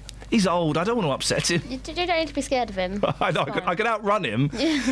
But no. But the thing is, I don't think the age of an act matters. I love that kind of old school Saturday night 1970s variety thing. At least he's got an act. No. Ant and Dec. They haven't got an act. They're There's just no themselves. act. That's the thing. That's exactly. what we want these days. We want naturality, naturalism. Naturality. Yeah. Flippin' Ada. We don't. I want an act, and I liked Forsyth's act. He's just too old for it. Wogan's got an act. You don't think he has? He's got an act. Let's see what is going on here with this now? Then what? I got my ducks. What is going on with this now? Then. Well, no. He was also, when he was doing the breakfast show, you think we're rude, right? You think Everjoy was rude. The breakfast show with Terry Wogan was filth. Janet and John, and I would listen to that and think, how the hell is he getting away with that? Filth. What got to do with it? Going to... Yeah, there was a lot of... there was. So I don't think he's... And I don't mind old people on the telly, just not in the same room with me. It's a joke. What show is it that he's doing? The Wogan Show. No, it's not going to be Wogan. He's going to get a food... it's Terry is teaming up with London taxi driver Mason McQueen for Terry and Mason's food trip. Who's Mason? Mason McQueen! Which sees the pair drive... This sounds brilliant. Which sees the pair drive around the country exploring its culinary culture. He said... I'm taking the high road in the back seat of... I'm from Ireland, I'm Terry Wogan. I'm taking the high road in the back seat of Mason's black London cab. Oh. As we travel the country, Terry Wogan, meeting the people, seeing the sights. I'd stop doing the voice. Wogan can sue you for that, right? And forcing down the occasional mouthful of food in our fearless pursuit of Epicurean excellence. Let's go to Kenny Everett. Kenny. He had... the builder... The tennis player. Let's go to Kenny Everett. The tennis player, Margot Bombay. What? Was all excited but itchy downstairs because she had to get new blanks. Blank or blanks? Blank or blanks. Kenny Everett's going, ooh. Ooh. I don't want to say it, but it's balls. So that's Terry Wogan. No, I don't think he's too old. What I'd like to see is a show called Wogan and Aspel, right? And it's Terry Wogan and it's Michael Aspel fighting. And they live together. They've only got one bed and one set of cutlery. Yeah. And one guest to interview. In fact, whenever someone turns up at their flat, they're fighting as to who interviews them. I'll tell you who the third party in that marriage should be. Yeah. Parky. Oh, he's so angry. No, he's bitter. He's so angry. He is. Okay, this is what we'll do before the end of the show. Can we compile a list of bitter people? Really bitter people. Parky is bitter. I tell you another bitter man. Really bitter. Terry Christian. Oh. Very, very bitter. Very bitter. Is he, though, or is it the same thing you accuse me of, which is Mancunian sarcastic voice? He is very, very bitter. Right. He is bitter. 08459 455 555. Bitter people. Angela Rippon. Well, I was going to say her. Bitter. Mm-hmm. Bitter.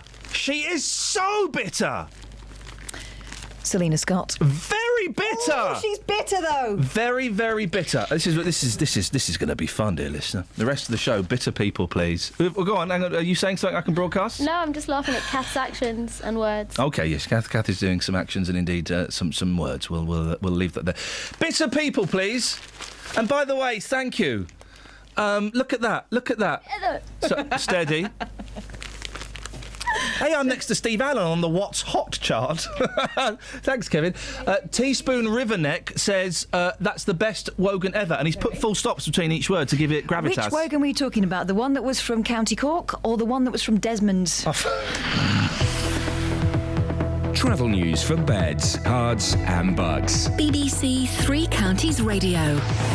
There are delays on the M40 northbound from the Denham roundabout from the Hillingdon Circus now towards the Denham roundabout at the M40 because of an accident which has made it only be one lane open at junction 1A for the M25. Anti-clockwise on the M25 there's a lane blocked by a 4-vehicle accident between junction 26 Waltham Abbey and 25 for Enfield. In Cheshunt the A10 is looking slow southbound from the New River Trading Estate towards the M25 junction 25 at Enfield, and in Dunstable looking at the speed sensors the A5 High Street North is looking slow around Church Street and West Street. On the train, Southern have 15-minute delays between Watford Junction and Balham because of a problem with the track that has damaged some of the trains, and the 7:46 train from Welwyn Garden City to Moorgate is delayed. Samantha Bruff, BBC Three Counties Radio. Thank you, Sammy.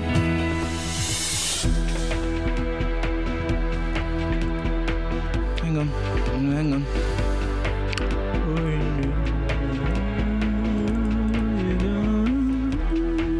7:46, it's Friday the 1st of May. I'm Iain Lee. These are your headlines on BBC Three Counties Radio. Prison inspectors are carrying out 3 separate investigations at Yarlswood Detention Centre near Bedford, all launched in the space of just over a month. And Milton Keynes head teacher says schools are having to feed, wash and clothe children from poor families. And former world boxing champion from Luton, Graham Earl, no me neither, has been jailed for 7 years for his rolling a drugs gang. Here's Elizabeth with the weather. It's Hearts and Bucks weather. BBC Three Counties Radio. Elizabeth? Elizabeth? The way Elizabeth? Elizabeth? Elizabeth? Elizabeth! Elizabeth? Elizabeth? Elizabeth? Elizabeth? Elizabeth? Elizabeth? Elizabeth! Elizabeth!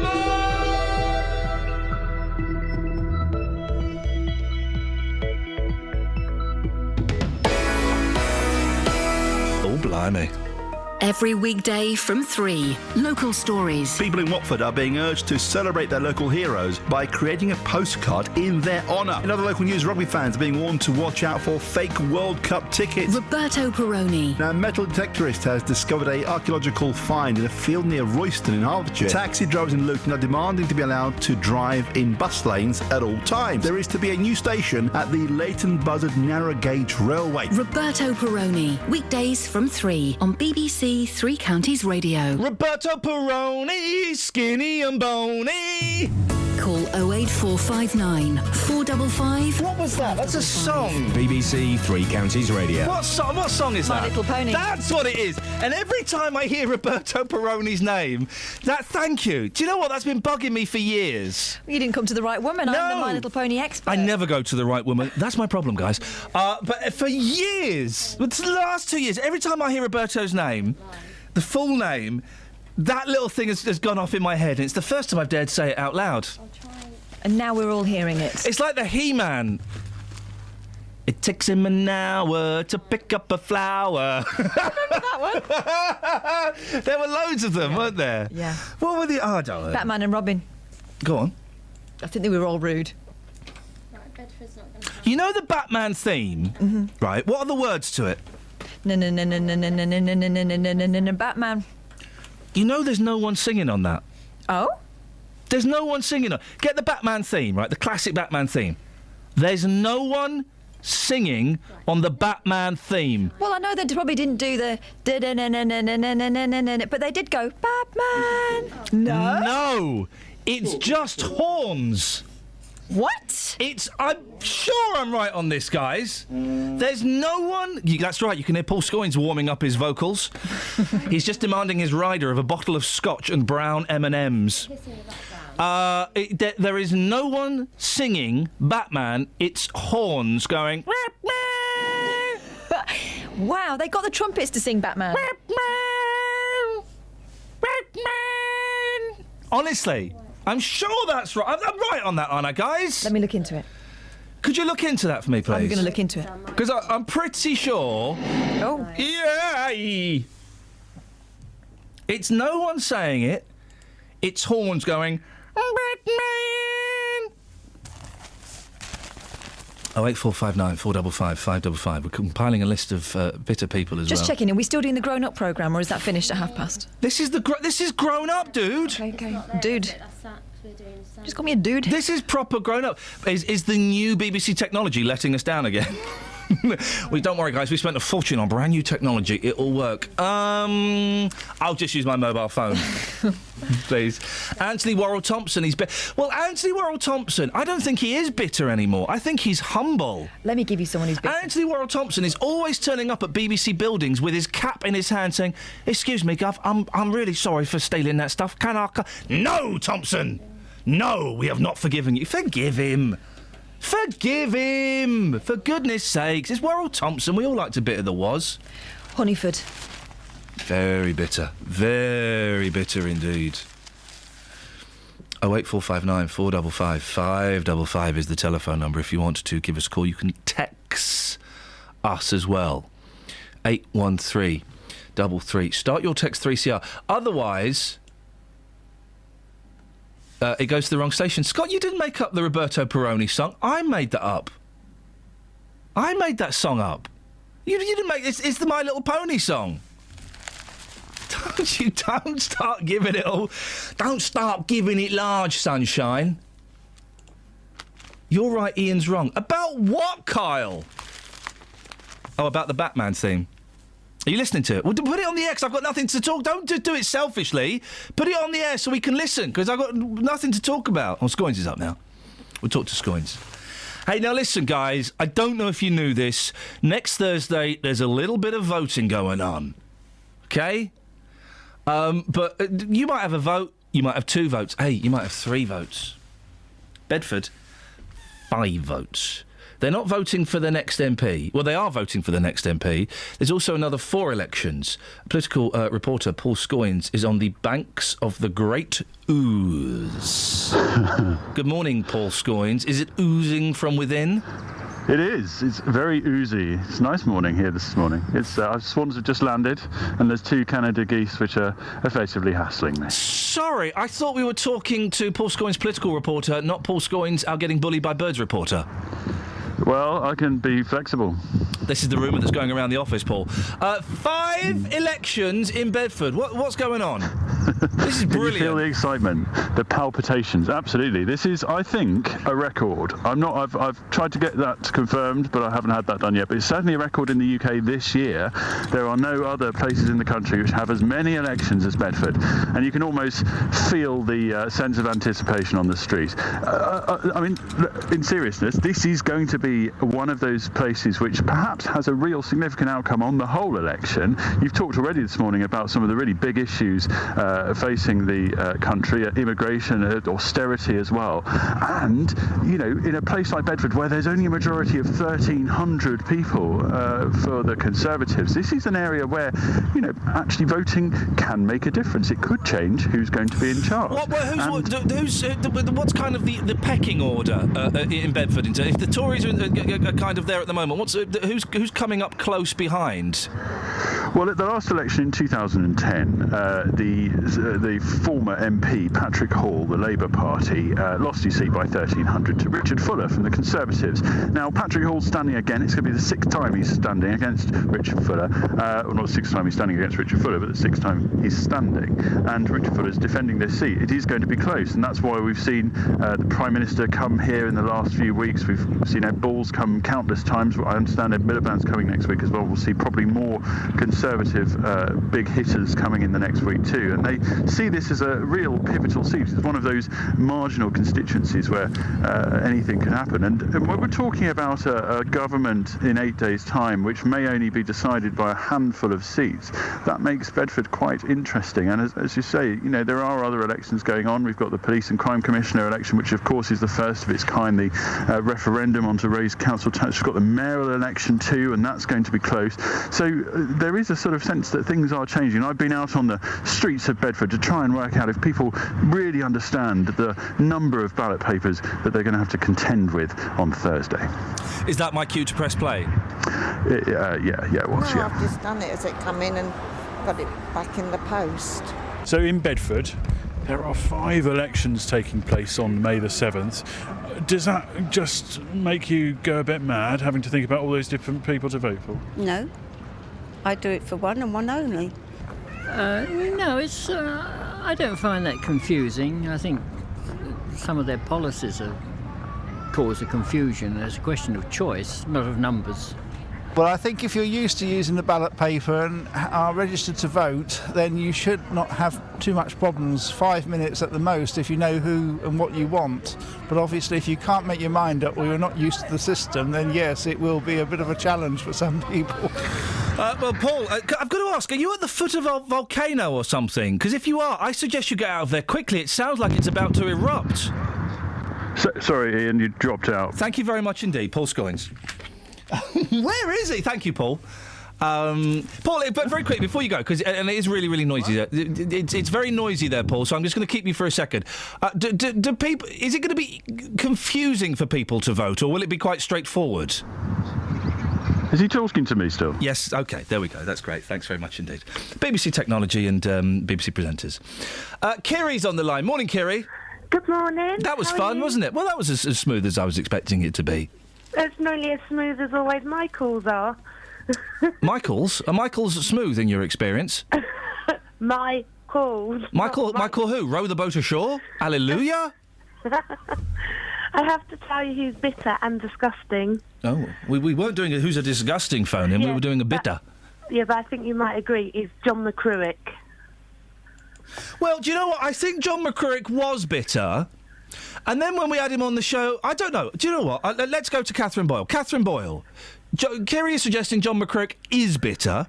He definitely was bitter. We had him on the show 2 weeks ago. Bitter or not bitter? No. Bitter or mild? Oh. Mild, proper mild. Bitter or mild? The next hour of the show, that's the phone-in. Yeah. Bitter or mild? He was mellowed, I think. Maybe he's been chastened. He was resigned, I think. Yeah. Well, he was sacked, but I think he was resigned as well. Maybe the boobies calmed him down. Yeah. I think that was a bit of an act, though, don't you? And maybe he just gave in to the act a bit too much at the end. Yeah, possibly. But can I just tell you something? Is it about how much you fancy Justin? Because if it is, I'm not that bothered. Well, no, I've got two things to say. Go on, then. I've got an apology to you first, because I've been feeling really guilty that I dissed your love of the monkeys. Yeah. So I have to say I'm sorry. I was out of order. You were out of order, yes. Yeah. Yes. And secondly, I just have to say, last night I went out with my work, and so I'm a bit fragile this morning, and we went racing, and it was a really good night. What do you mean you went racing? How far did you run? Oh, no, I don't run. No, horse racing. We went to Toaster. No, we didn't. Yeah, we did. Yeah, we went. You literally haven't got a clue what month it is, have you, Kil? What month is it, Kiri? It's the 1st of May, isn't it? Yay! Pinch punch, first of the month and no return. A punch and a kick for being so quick. A poke in the eye for being so shy. You smelt it, you dealt it. There we go. Thank you very much indeed, Kiri. Thank you. Not quite sure what happened at the end of that conversation there. I think we entered her drunken madness. You got pwned. Have you got the Batman theme? Yeah. We won't do it now. Good, because I'm just putting it in. OK, put it in. There's no one singing on Batman, it's horns. It's all's horns. We'll find out in the next 10 minutes. We will find out, mate. And you say that as though you're going to pwn me. I'm not saying it like anything. I'm saying it with my mouth. It's an optical ear. It's an aural illusion. An aural illusion. Travel news for beds, cards and bugs. BBC Three Counties Radio. On the M40, it's down to one lane at junction 1A for the M25, which is causing delays from the Denham roundabout and from Hillingdon Circus. On the M25, anti-clockwise, there are queues from junction 26 for North Abbey to 25 for Enfield. And the A10 southbound has delays from Turnford towards the M25, junction 25 at Enfield. In Dunstable, on the High Street, that's looking slow around Church Street and West Street in both directions. And in Wheatley, on the A40, there's reports that it's been partially blocked eastbound because of a broken down car at the M40 spur. On the trains, Southern have 15-minute delays between Watford Junction and Balham because of problems with the track and some trains. Samantha Brough, BBC Three Counties Radio. Yeah, that's it, Sammy. That's what I'm talking about. Bitter or mild? That's a great title. It doesn't really work, but it's a great title. Which celebrities are bitter?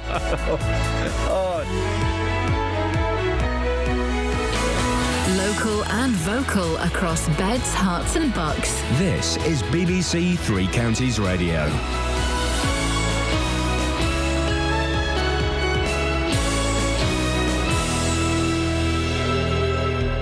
It's 8 o'clock. I'm Simon Oxley. The headlines: 3 investigations into Bedford Immigration Centre.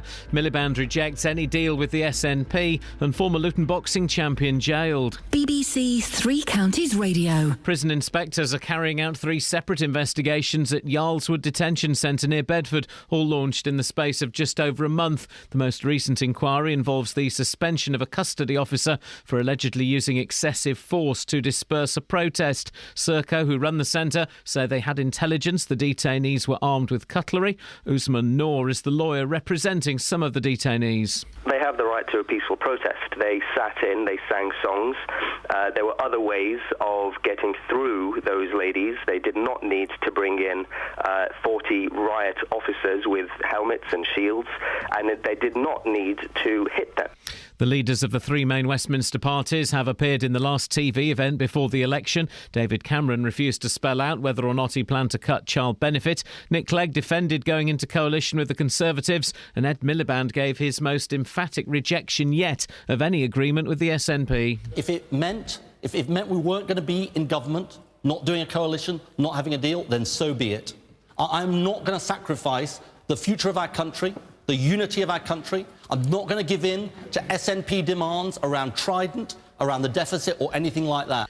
A Milton Keynes head teacher says schools are becoming mini welfare states, providing support for children from deprived backgrounds. Tony Draper from Bletchley's Waterhall Primary School also heads the National Association of Head Teachers, which claims 84% of heads often provide food, clothes and washing facilities for some children. There are things that have happened in our school where families, due to no fault of their own, have been able to rely on us to feed feed and clothe their children when they've got into difficulties and not being able to themselves. Nepal says it needs more helicopters to get supplies to people in remote areas affected by last Saturday's earthquake. It's urging foreign governments to help. The Red Cross says towns near the epicentre have suffered almost total devastation.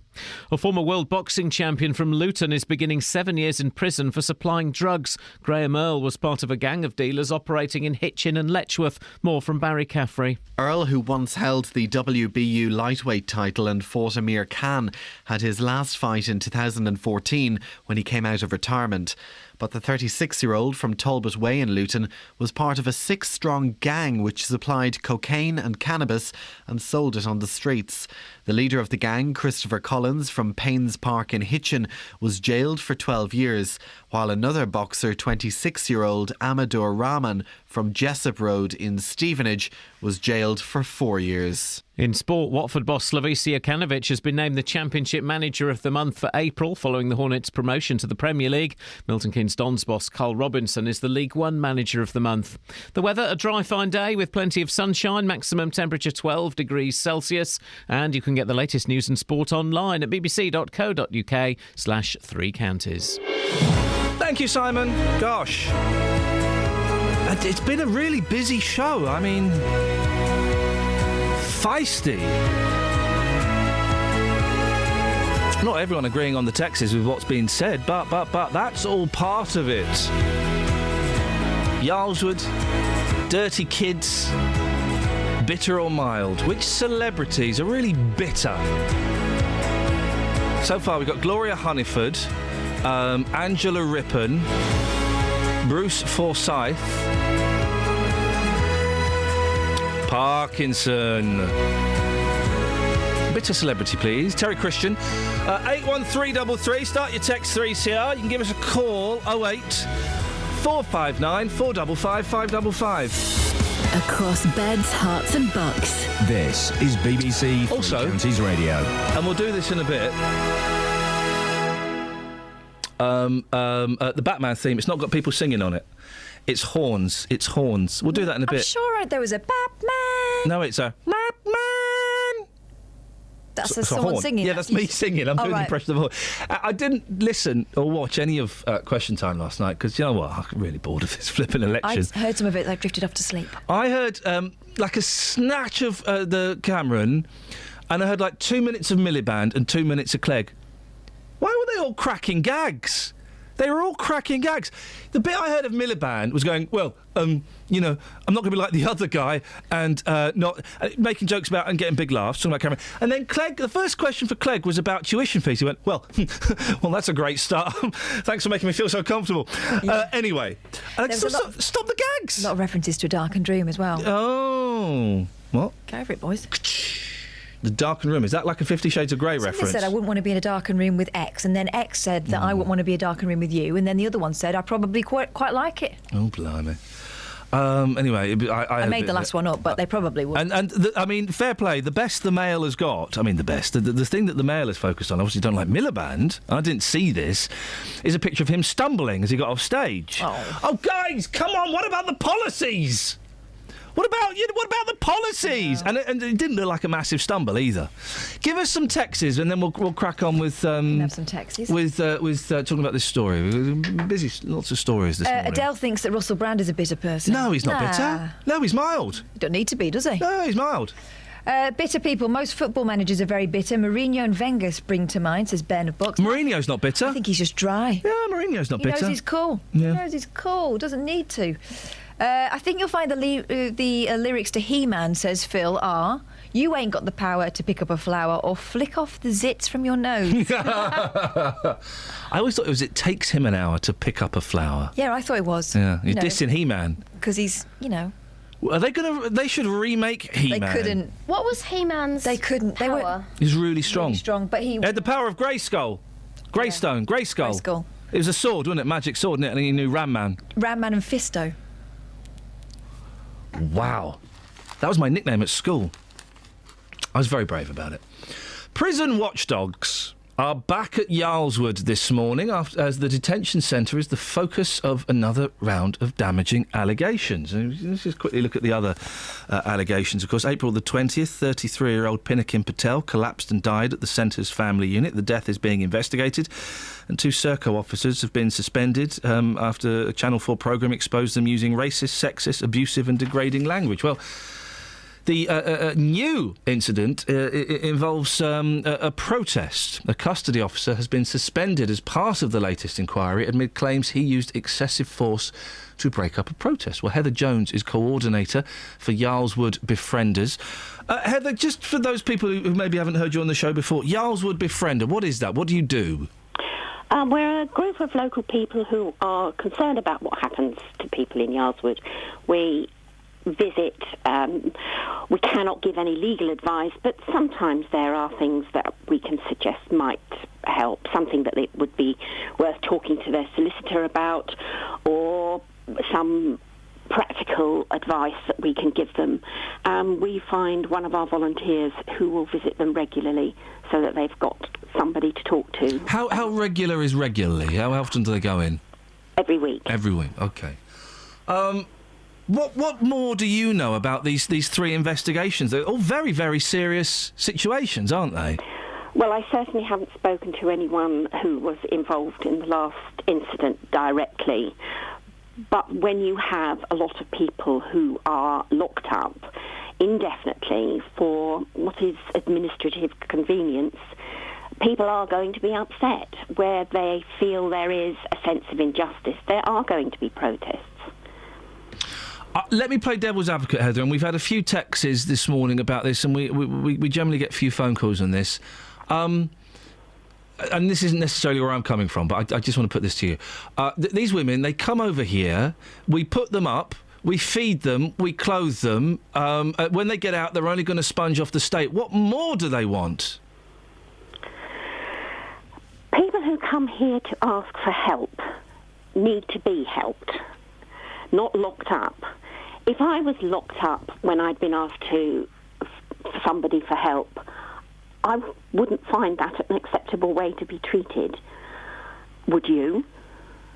But why should we help them, Heather? That's another question that comes up regularly when we talk about Yarlswood. Why should we help them? You know, we've got a story this morning about kids going to school who haven't eaten and they've got dirty clothes. Why should we help these women? Because they need help. We are signed up to the Refugee Convention. What's the alternative? We just turn our backs? Yeah. I don't find that acceptable. There's been a lot of fuss recently about the people trying to cross the Mediterranean. People don't do that unless they're really desperate.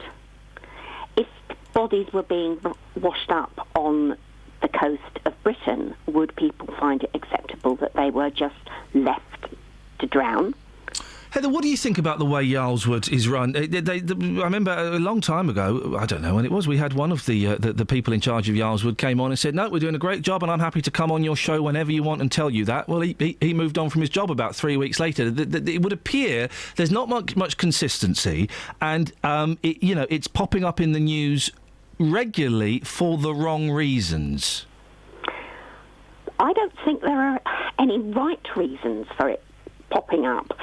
The management is changed regularly. I'm not quite sure why that is done, but that's how Serco operated.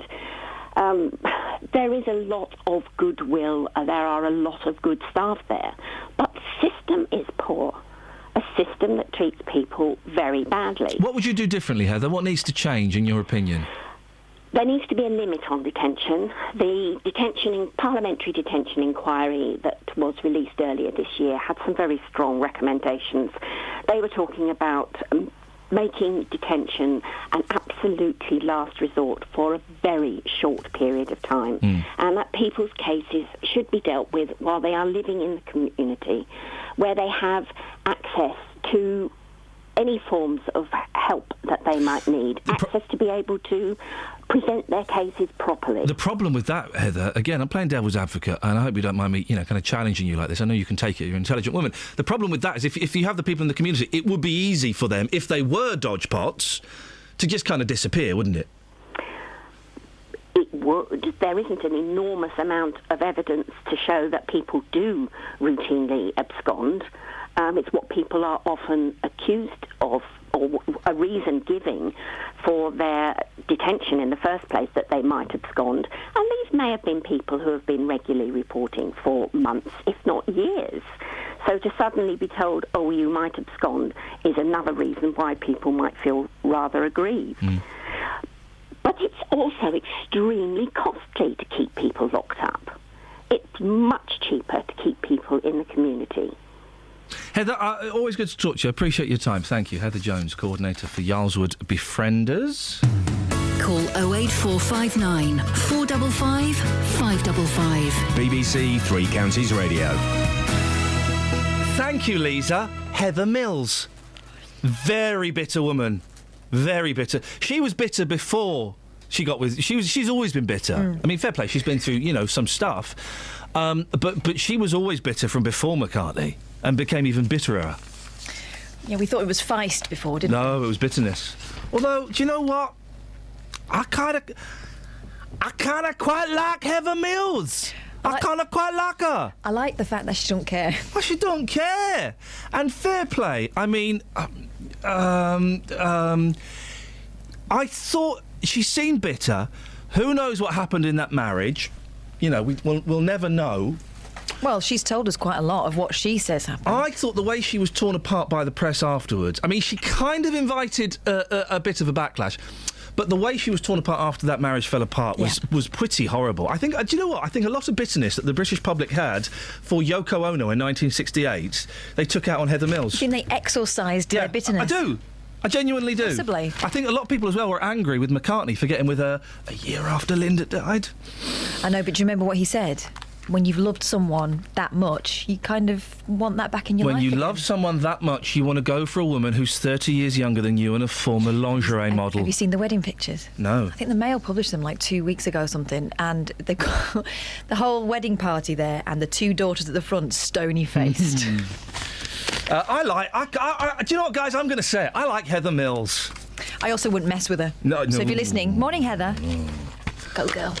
Who was the fellow who's there's someone bitter about our show today, isn't there? Oh, really? Who's the fellow that's bitter about the show? Dealey. Where's Dealey? We didn't have Dealey in the last hour. He's going to be on in a bit. Don't you worry. Is he being let down by busy. technology? He's busy with Morrising dances. I bet he's loving that vibe. Lisa in Leighton Buzzard reckons Michael Aspel. No, Aspel is bitter. Is he? Yeah, I've seen him on this morning be very, very bitter, yeah. Phil is offering himself up as bitter. OK, go on. He says, as a member of Generation X, I'm bitter that I'll have to work forever to pay for the generation before me, a generation that subjected me to a childhood under the threat of nuclear war and sitting in the dark because of power cuts, to name a few. Just give me the first line and I'm going to do an obscure musical joke for about 15 people out there. Go on. As a member of Generation X... Stop. I'd be bitter if I'd been in a group and the lead singer had gone off to America and become Billy Idol and left me in the lurch. I'd be bitter if I'd been in a group with Billy Idol, had a small hit, then he'd gone off to the States, become one of the biggest rock stars for about 20 minutes in the 1980s and left me on Mick Jackson. Oh. Travel news for beds, cards and bugs. BBC Three Counties Radio. There are delays on the M40 northbound because it's down to one lane through junction 1A for the M25, which is causing queues all the way from RAF Northolt on the A40 through the Denham roundabout towards the M25. On the M25 itself, anti-clockwise, it's busy between junction 26 for Waltham Abbey to 25 for Enfield because of an accident in the Holmesdale Tunnel earlier. And in Bricket Wood on the North Orbital Road, that's looking slow at the M25 junction 21A roundabout. In Boreham Wood, the A1 is slow southbound from Stirling Corner towards Mill Hill Circus. And it's busy and Dunstable on the High Street in both directions, approaching West Street and Church Street.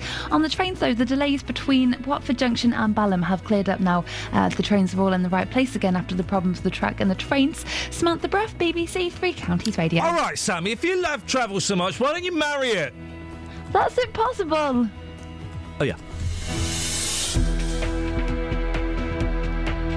A man had sex with a postbox recently. If you love something enough, you can make it work.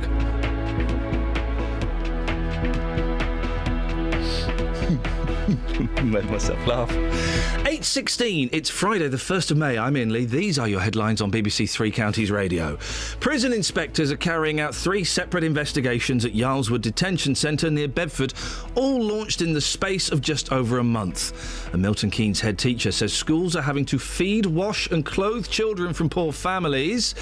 And former world boxing champion from Luton, Graham Earl, has been jailed for 7 years for his role in a drugs gang. BBC Three Counties Radio.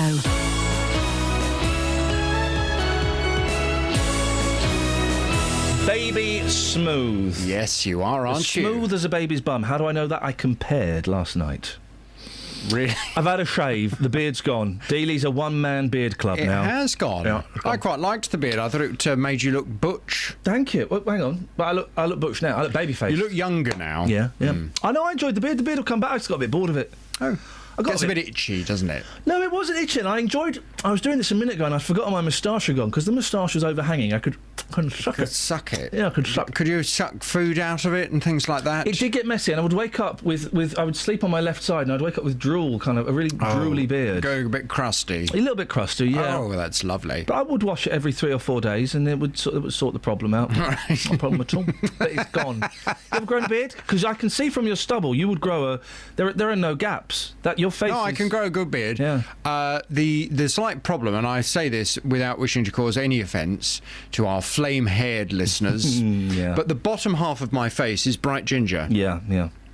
The top half's not that much off. The top half is just the other side. It's kind of like a blonde with a...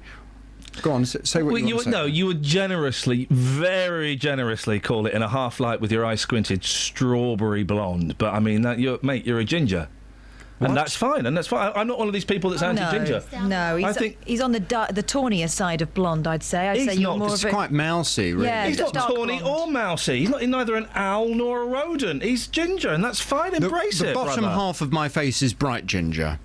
And I did many years ago. I tried to. Do you remember when goatee beards were in? Yeah. I grew a goatee beard. Did you really? And I bet you look like your evil twin brother. I look like Robin Cook. I nearly asked an inappropriate question, which I'm not going to, but I just wondered, just wondering what the colouring is elsewhere. Hey, listen.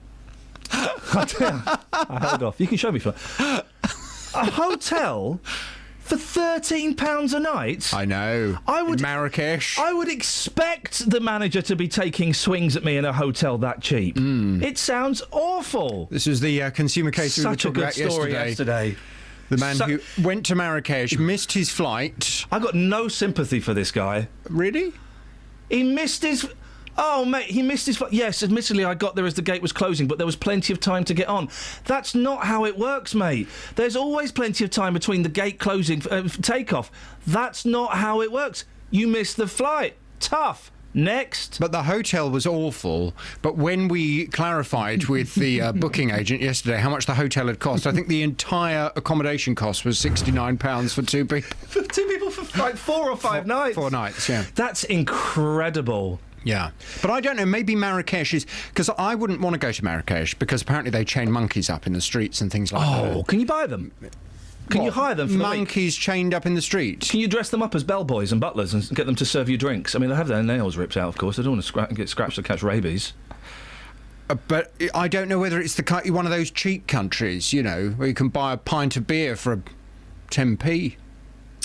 £13. I'll be honest. I really thought you were going to tell him to jog on yesterday, that fella, because he sounded very ungrateful. Very ungrateful. You were very... Because you're normally quite cold with your... sorry, hang on a minute. What? If someone is swinging the lead on your consumer hour... Yeah. You're normally very cold. But, and you're straight. You're straight with them. And I didn't think you were straight with this guy. I was really disappointed in you, mate. Well, we haven't yet sought clarification on this price because there's still a question mark over whether really it could be as low as £13 a night. So I think we'll get clarification. And then you'll be short with him. We'll get clarification and then we'll take it from there, Iain. Is it on today? You doing that one today? I don't know. Okay. It may be on today. Honestly, and I hope you take this genuinely, the Consumer Hour is one of my highlights of the week of radio listening. I love it. I know. And I do love it. I'm very flattered you like it. And I do sometimes, I'll listen to 3 or 4 of them on a Sunday as I'm doing some stuff around the house. And I do love it. If someone is a chancer, You basically tell them to jog on. I love it, yeah. I do. But, you know, this man, they'd had a tough year. They had a tough year. It was a tough year. This holiday was a treat for them. Yeah, he missed the flight. Yeah. What's in your show this morning? Coming up on this morning's Big Phone In from 9, would you like our next government to limit child benefit? Last night, in the big BBC Leaders debate, David Cameron said he has no plans to cut child benefit. He was forced to clarify his position after the Liberal Democrats claimed the Conservatives planned £8 billion worth of child benefit cuts 3 years ago. Mr Cameron told the live audience he'd rejected the idea back then and he rejects it today. He did, however, confirm a Conservative government would make a further £12 billion worth of cuts to the welfare bill. And speaking after him on the programme, Ed Miliband argued Mr Cameron had not gone far enough to promise he would never cut child benefit. Well, from 9 this morning, I'd like your response to this. Would you like our next government to limit child benefit? Your call on 08459 455 555 from 9. Only heard a bit of it, and what I've hated about all the interviews and all the talking and all the forums in this election. Last night they were doing gags, and I thought I didn't get that. But they would do the real thing of. So ask me a question. Ask me a question about my policies. Are you going to increase income tax? And sorry, what was your name? Paul. Paul, I'm so glad you asked me that question, Paul, because the important thing is, Paul, and they think that by mentioning your name all the time, that we're going to think, hey... He's really cool and just one of us. He's such a cool guy, when obviously someone who's being paid 250 quid an hour has sat down and said, right, get their name and say their name as many times as you can. It's so stage managed, it's horrible. But that's politics, isn't it? Yeah. You know... I mean, what would you rather have? I'd like them to swear. Do you know what I'd like? Would you like Ed Miliband, for example, to have said, whatever your name was, whoever you are in the audience, no, we're not going to. I would like him to go, do you know what? That was a stupid question and you're just having a pop, right? The Tories and the Lib Dems, they have completely effed everything up. And then David Cameron comes out and goes, you know that Ed Miliband, he's a right twit. Wouldn't it be great? I'm feeling really frightened here, City. Clegg comes out and says, the other two are a couple of shoo them away from where... It'll be great, wouldn't it? This is a fun game to play with you. No, it's not. I don't like this game. Wouldn't it be great, though, if they swore, they spoke the language? No. No, because I think that would all be terribly naff. Oh. Well, it would, because you'd know they were doing it to sound, if cool. It was in full, if it was full, if it wasn't a natural, yes, if it wasn't a natural F-bomb or something like that. Yeah. Some politicians have foul mouths on them. Don't they, Josh? Sorry, we've been talking for so long. You should remind people of your question. Yes, I've been talking for ages. I've got guests and everything. I know, sorry. Would you like our next government to limit child benefit? I'll take your calls from 9. BBC Introducing. On Bank Holiday Monday, BBC Introducing celebrates some of our biggest success stories. House in Budapest, my hidden treasure chest. George Ezra, Jack Garrett, Rhodes, James Bay, all started out right here as unsigned local musicians. BBC Three Counties are, they're kind of, their arms are wide open and their ears are open to new music. Hear their stories from backroom gigs to headline shows. Bank Holiday Monday from 6 here on BBC Three Counties Radio. We'll discuss what's happening on the Bank Holiday Monday after past. But before that, let's crack on with this story. A teaching union says schools are having to take on extra roles of feeding, washing and clothing children. The National Association of Head Teachers says the help is going to pupils from poor families. Sumi Rabinda Kumar is from the single-parent charity Gingerbread. Morning, Sumi. Morning. What's your take on this research? Well, I think we know that parents do all they can to put their kids first, but what these figures show, sadly, too often that's just not possible anymore. We know that working-age families with children have been among the hardest hit by tax and benefit changes, particularly single parents.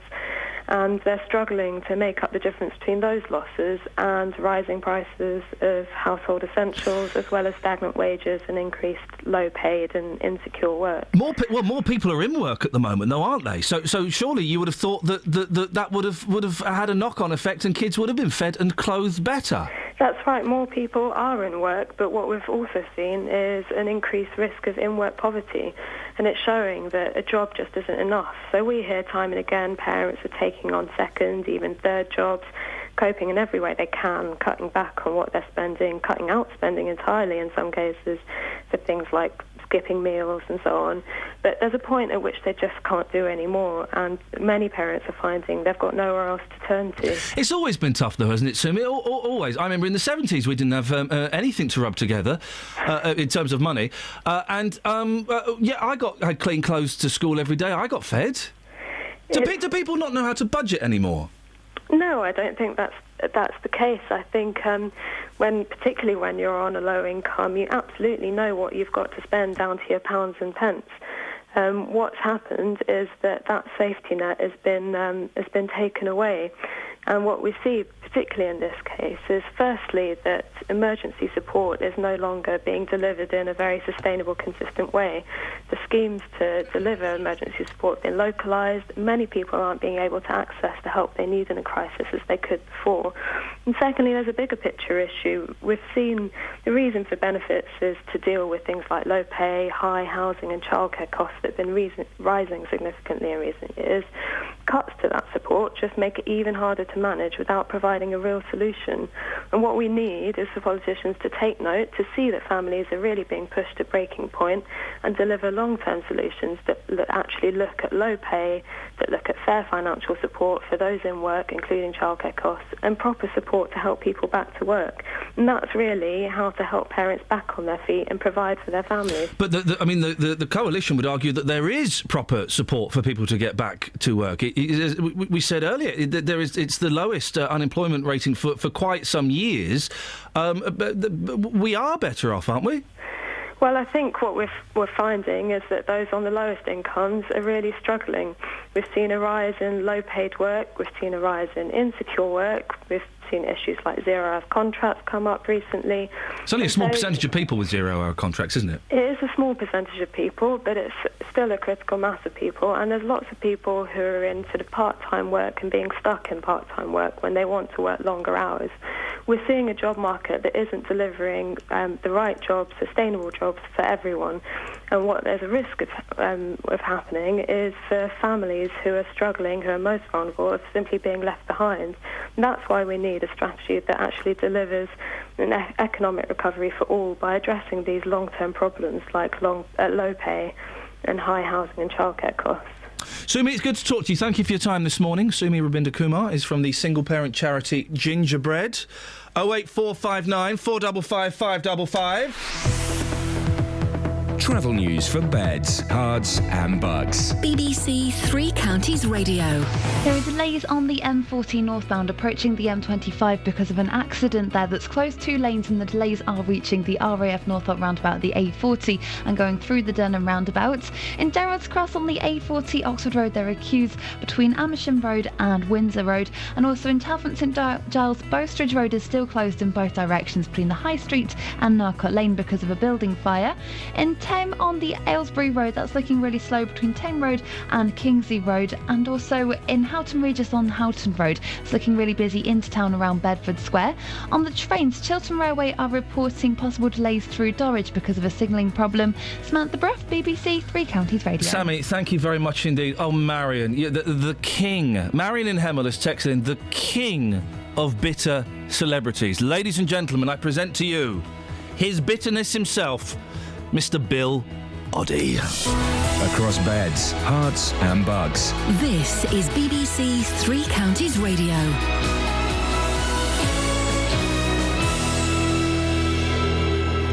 It's 8:30. I'm Simon Oxley. Prison inspectors are carrying out 3 separate investigations at Yarlswood Detention Centre near Bedford, all launched in the space of just over a month. The leaders of the 3 main Westminster parties have set out the terms for any possible coalitions in the event of a hung parliament. A Milton Keynes head teacher says schools are having to feed, wash and clothe children from poor families. And former world boxing champion from Luton, Graham Earl, has been jailed for 7 years for his role in a drugs gang. Three Counties Sports. BBC Three Counties Radio.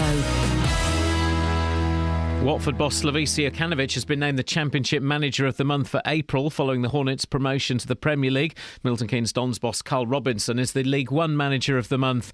Watford will clinch the Championship title if they beat Sheffield Wednesday at Vicarage Road tomorrow lunchtime. Here's Captain Troy Deeney. It's all about now just going out and putting on a show for the home supporters who have been fantastic for us all season. So in front of your home fans with the opportunity to win the league, you couldn't have asked for a better scenario, and everyone will have their families there and their friends, and it'll be great. Honestly, it'll be great. In League Two tomorrow, Gareth Ainsworth's Wickham must win at Northampton to have any chance of securing automatic promotion. There is a fairy tale still that could be written, I'm being a bit greedy asking for 2 in 2 years, but if we do our part at Northampton, you never know what's going to happen elsewhere. So, it's something that I still do believe. Luton hosts Stevenage, with Stevenage already in the playoffs, and John Still's Luton needing a mathematical miracle to overtake Plymouth. It's not impossible. I wouldn't know what the odds are, but they'd sort of be stacked against it. As a manager, and that I have to believe that things can happen. We broke the record in the playoffs. We won 6-0 against a Morecambe side that was higher in the playoffs than we were. And Milton Keynes Dons host Yeovil on Sunday as they look to overtake Preston for automatic promotion from League One. In cricket, England have an injury doubt over all-rounder Ben Stokes ahead of the third test against the West Indies, which starts in Barbados this afternoon. A rematch between Hatfield boxer Billy Joe Saunders and Chris Eubank Jr. has moved a step closer. Both have pulled out of their scheduled fights next weekend. There are discussions about a rematch. And in Speedway's Premier League last night, Rye House lost 47-43 at Redcar. BBC Three Counties News and Sports. The next full bulletin is at 9. Call 08459 455 555. BBC Three Counties Radio. There's so much we've not talked about. The birthday card, the ghost, Paul McCartney, the royal baby, the rude email, the charity shop. I mean, this afternoon's show is going to be a corker. There was a sea lion. Yeah, there's all of that stuff. What's the birthday card? Well, the birthday card... Well, no, I'll do it. Because I don't understand this. Right, where's the sun? It's up there. There we go. The birthday card doesn't make sense, right? Have listened to this, Justin. Sorry, boss, I'm just erecting my mast. Thank you very much indeed. Nothing funny about that. It's what he has to do. Get a signal. Have a great day. Yeah. A card that plays happy birthday until the batteries die has been invented in Utah, US. Well, that was invented in 1983. We thought it was novel then, didn't we? Then it was annoying. It does. They do make my boys laugh. They love them. But that's been around forever. You open it once and it plays until the batteries die. Yeah. Or it opens every time until it plays every time you open it. I guess it must mean it opens. You open it and that's it. It plays forever. But I mean, well, you could just keep a card open. I don't understand. Where's the invention? It's weird. Do you get it, Anna? Oh, I don't get it, Ian, no. Do you like those cards? What kind of birthday cards do you like, Anna? Do you like filthy ones? Do you like old-fashioned ones that got like a picture of a duck holding an umbrella? Or do you like the musical ones with it's Bobby Davro going, my name's Cliff Richard and I want to wish you a happy birthday? I used to like them, but I do like the filthy ones. Oh, do you? Yeah. You like the mucky ones? I have to hide them. Yeah, I know what you... that is nothing... My mission on my mum's birthday is to either make her cry, which is pretty easy because she's quite an emotional woman, but not by punching her, Kelly, for crying out loud, by giving her an emotional card. My mum is the only person that reads the poetry held within the card. Yeah, mine does. And it makes her cry. See, if you just get a card that says on the front, "You're the best mum in the world," and you open it up, it says, ever since I've known you, you've made me feel so nice. I really do adore you. I'll kiss you once or twice. And she bursts into tears. So beautiful. Yeah, she'll burst into the most beautiful thing in the world. So it's either that or it's to make her face go red with the pictures of willies. Oh. Not by punching her, Kelly. Anna, you've not called in about pictures of willies. No. Pictures of willies made my life so wonderful. 3 boys, I don't need any more. No, oh dear.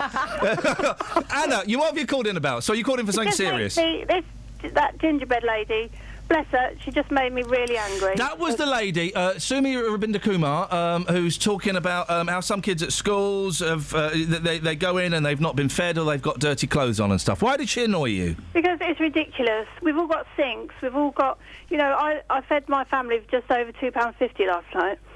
£1.50 packet of mince and 50p spaghetti. Beautiful. Hey, when are we coming round?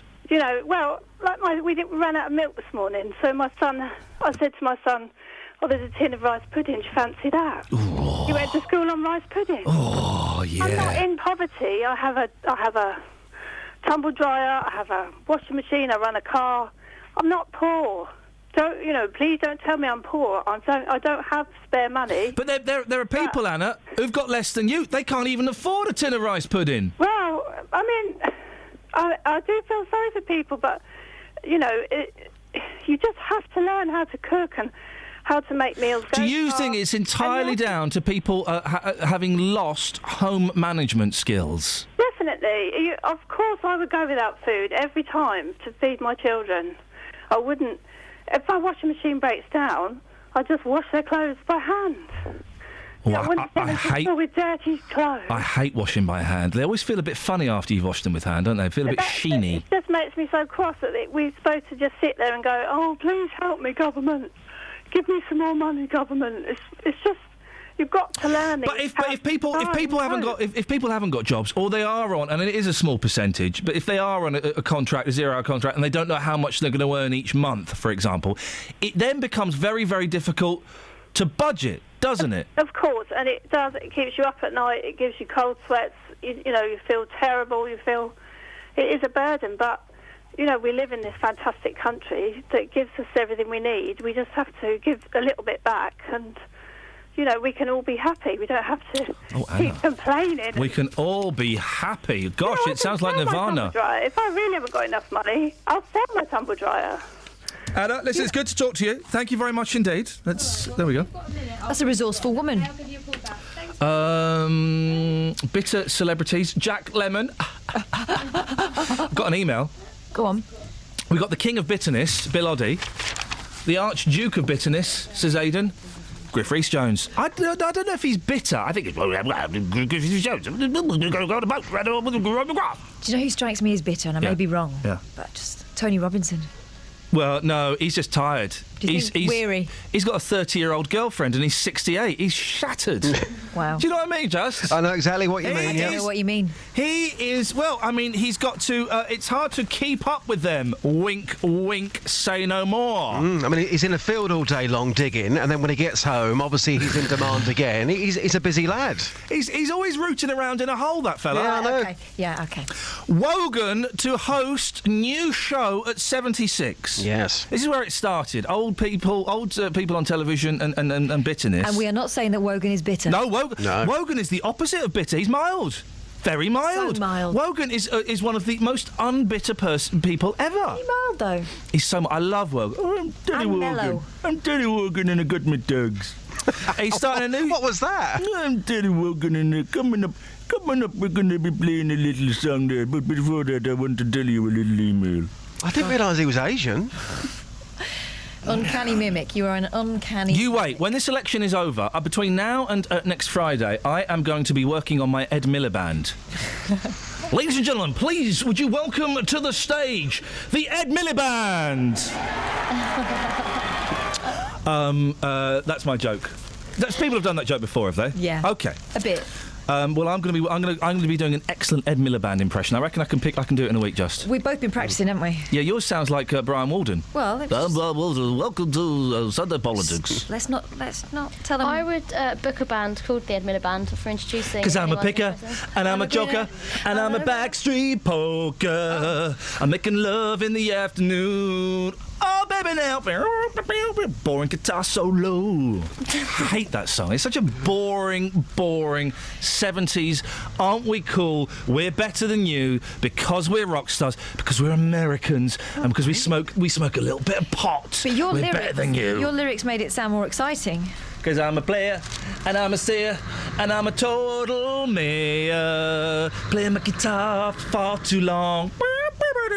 Boring. Anyway, Terry Wogan, is he too old to be on the TV, Just? You've taken it to the streets. I have, but a very special perspective today. Of course, recently we've had perspectives from Germany, from Albania, from the Ivory Coast. Today, our perspective has come from Morris dancers. Happy May Day to everybody. For decades now, Morris dancers have been coming to Ampthill Park at 5:30 in the morning, and they dance as the sun rises. So, I've been to meet the Morris dancers to get their views on Terry Wogan. Is he too old? A man in his mid-70s presenting a TV programme? Here's what those guys had to say. As we can hear with the music in the background, it's May, it's May. What's your name, sir? I'm Barry. Barry. It's a Morris dancer's perspective. Go on, shake your bells for me. Beautiful stuff. Terry Wogan, is he too old? Oh, definitely. Yeah? Undoubtedly, yes. Well, you're very sure there. Well, he's older than I am, so he must be very old. Do you not find him entertaining still? Or? Not particularly, no. But I never have done. Oh, right. So he's well and truly past it? I think so, yes, totally. That's a very harsh Morris dancer's perspective, but we'll take it. Thank you. That's all right, you will. Andrew, nice bells. Terry Wogan. Is he too old? Not at all. No, you're never too old to do anything. No. Really, a man in his mid-70s presenting a TV programme, that would still do it for you? Absolutely. Yeah, Terry Wogan, 100, I'd still listen to him. OK. Very clear message. Thank you. Thank you. Nathan, wow, they are very big bells. They're the biggest bells I've seen so far. Thank you. I like my big bells. Yeah, they're very, very nice. Terry Wogan, is he too old? Never too old. Never. I love Terry Wogan, and I believe he should come back to Eurovision with Graham Norton. Come on. Together. Both of them getting drunk together. Be great. You seriously miss him on Eurovision? I do. Watch it every year. Graham's great, but not Terry. Okay. So if Terry Wogan got a new TV show, you would definitely 100% watch it. You'd back him all the way. All the way. Okay. Give us a jingle jangle. Go on. Beautiful. Thank you very much. All right, Jill, can you shake your bells for me? Jill, why are you hanging around outside the men's toilet? Well, it's a bit whiffy. It's not very conducive to breakfast. Okay, here comes somebody with their breakfast. Can I ask you, Terry Wogan, he's got a new TV show. He's in his 70s. Quite simply, is he too old? I just feel that he's been there and done it. You don't feel guilty for saying that? No. Enjoy your breakfast. What breakfast were they having, Just? Fry-up. Oh. And do you know what? The queue was so long. They go to Ampthill Park, then they go to the Queen's Head in Ampthill. Oh, yeah. And people were in there from 7 o'clock. On one side, it was Morris dancers. On the other side, it was the locals. A tradition, as they said to me, they start drinking from 7 o'clock in the morning, and it's an all-dayer. Oh, gosh. But the breakfast was a full fry-up, but the queue was too long. Oh, man alive. I know. These Morris dancers. You're not on tomorrow, are you? No, I've been dropped again. And do you know what? This really hurts. This really hurts, being a Luton Town fan. Yep. Yeah, my show's been dropped for Watford's promotion party tomorrow. Oh, mate. I know. I would take the hint if I were. That's like two weeks in the last month you've been dropped. Yeah, the last 2 weeks, yeah. You're not on a Monday, are you? No, not on Monday either. Oh, Monday's a great lineup. Mm-hmm. Me and Catherine, 6 till 9. Mm-hmm. Then some other stuff. Yeah. And then Kelly Betts is on. Oh, it's nice. Thanks. Now's your chance to sell yourself, Kelly. I'm on from... Not like that! Oh, should I do this back up? Yes, thank you. I'm on from 6. At night? At night, talking about the success stories from the 3 counties that have done well. Short programme. Music. Oh, no! Justin, don't be bitter. No, bitter, Yeah. Justin. Yeah. Just because you've been pulled off. Yeah. And they've slotted Kelly in. That's Don't go all oddie on us. No, don't do an oddie, It'll be mate. a great programme. Kelly always does a great show. Oh, thanks, Justin. It's all right, no worries. 6 o'clock. Yes, please. Monday night. Yes, please. And how long does it go on for? An hour. That's great. It could be weeks. There's so much talent, but unfortunately they're only going to give me an hour. Who's in it? Ben Fogle? Sure. Ben Shepherd? Yep. All the Bens? Yep. Lovely. Travel news for beds, cards and bugs. BBC Three Counties Radio. Delays on the M40 northbound, all the way from the RAF Northolt towards the M25 because of an accident earlier. There's just one lane closed there now, and the entry slip road from the M25 clockwise, but it's still looking really slow. On the M25 as well, clockwise, it's busy just before junction 16 for the M40, and in Watford on Lower High Street, that's looking very busy around the Bushy Arches. In Chesham, the A10 slow southbound from the New River Trading Estate towards the M25 junction 25 for Enfield. In Jarrett's Cross, the A40 Oxford Road is busy westbound between Amersham Road and Windsor Road, not helped by those problems on the M40. And in Dunstable on the High Street North, that's looking very busy around Church Street and West Street. On the trains, there's no reports of any delays at the moment. Samantha Bruff, BBC Three Counties Radio. Samantha? Yes. It's okay to find a little squirrel today. Sorry? What was it's okay that? to find a little squirrel today. He's looking for squirrels. It's okay to find a little squirrel today. It's okay to find a little squirrel today. Answer the question, Samantha. Is it? I can't tell what he's saying. It's okay to find a little squirrel today. Can I find him a squirrel today? Answer the question, Sammy. Stop fudging. It's okay to find a little squirrel today. Yeah, I'll find a squirrel. Is it okay for a little squirrel to die? And you say yes? Is that what he's saying? You make me want to puke.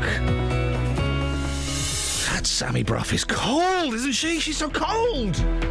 8:47, Friday, the 1st of May. I'm Iain Lee. These are your headlines on BBC Three Counties Radio. The leaders of the three main Westminster parties have set out the terms for any possible coalitions in the event of a hung parliament. Prison inspectors are carrying out 3 separate investigations at Yarlswood Detention Centre near Bedford, all launched in the space of just over a month. And a Milton Keynes head teacher says schools are having to feed, wash and clothe children from poor families. The last 13 minutes of the show, 08 459 455 555. Let's get the weather. Here's Elizabeth. Beds, Hearts and Bucks weather. BBC Three Counties Radio. Hello, very good morning to you. Today's going to be a cooler but a cloudier day than we saw yesterday. There will be some spells of quite hazy sunshine at times. Top temperatures this afternoon up to around 12 or 13 Celsius, 55 in Fahrenheit. A bit of an easterly breeze going on as well. So, yes, there will be some cloud, quite a lot of it high cloud, just making that sunshine quite hazy. It'll come and go at times, really. So, staying dry for the rest of the day today. Dry too overnight. Lows of around 3 or 4 degrees. So, quite a chilly night to come again. And then into the bank holiday weekend, well, there's something for everybody. It's going to stay dry for much of the day tomorrow. It will be quite cloudy and it will be quite breezy. It will also be quite cool, 12 or 13 Celsius again, the high.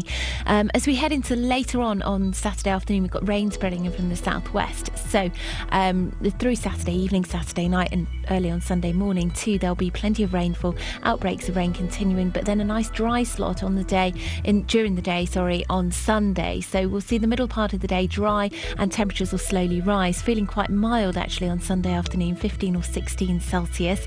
And then as we head into Monday, there'll be some spells of sunshine. Watch out for a few showers too, yes, but the sun will come out at times and it'll feel quite nice and pleasant in the sunshine because of the milder air. 16 or 17 degrees Celsius, that's the forecast. Thank you very much. Oh, election postcodes, you say? The general election on the BBC. We're bringing you the news as it happens, wherever you happen to be. Just enter your postcode on the BBC News website and you'll see all the details of your constituency and the latest news from where you live. We're helping you understand the policies and key issues. And what they mean to you. Election 2015 on the BBC. Making it clear. Across Beds, Hearts and Bucks. This is Iain Lee. Right, BBC got to do this. Three Counties Radio. Got to do this. Patricia. Good morning, Patricia. Good morning, Ian. You know the Batman theme? All right, Trevor. Yes. What are the words to it? Well, sadly, I could only agree with what Catherine was singing earlier. No. There is nobody singing the word Batman in there. It's an aural illusion. Shall we listen to it? Okay. I'm going to give you the horn, Patricia. Yes. It's the horn and it's not the words. Have a listen. Here we go. You singing along? Humming, yeah. Yeah, okay, good. That's fine.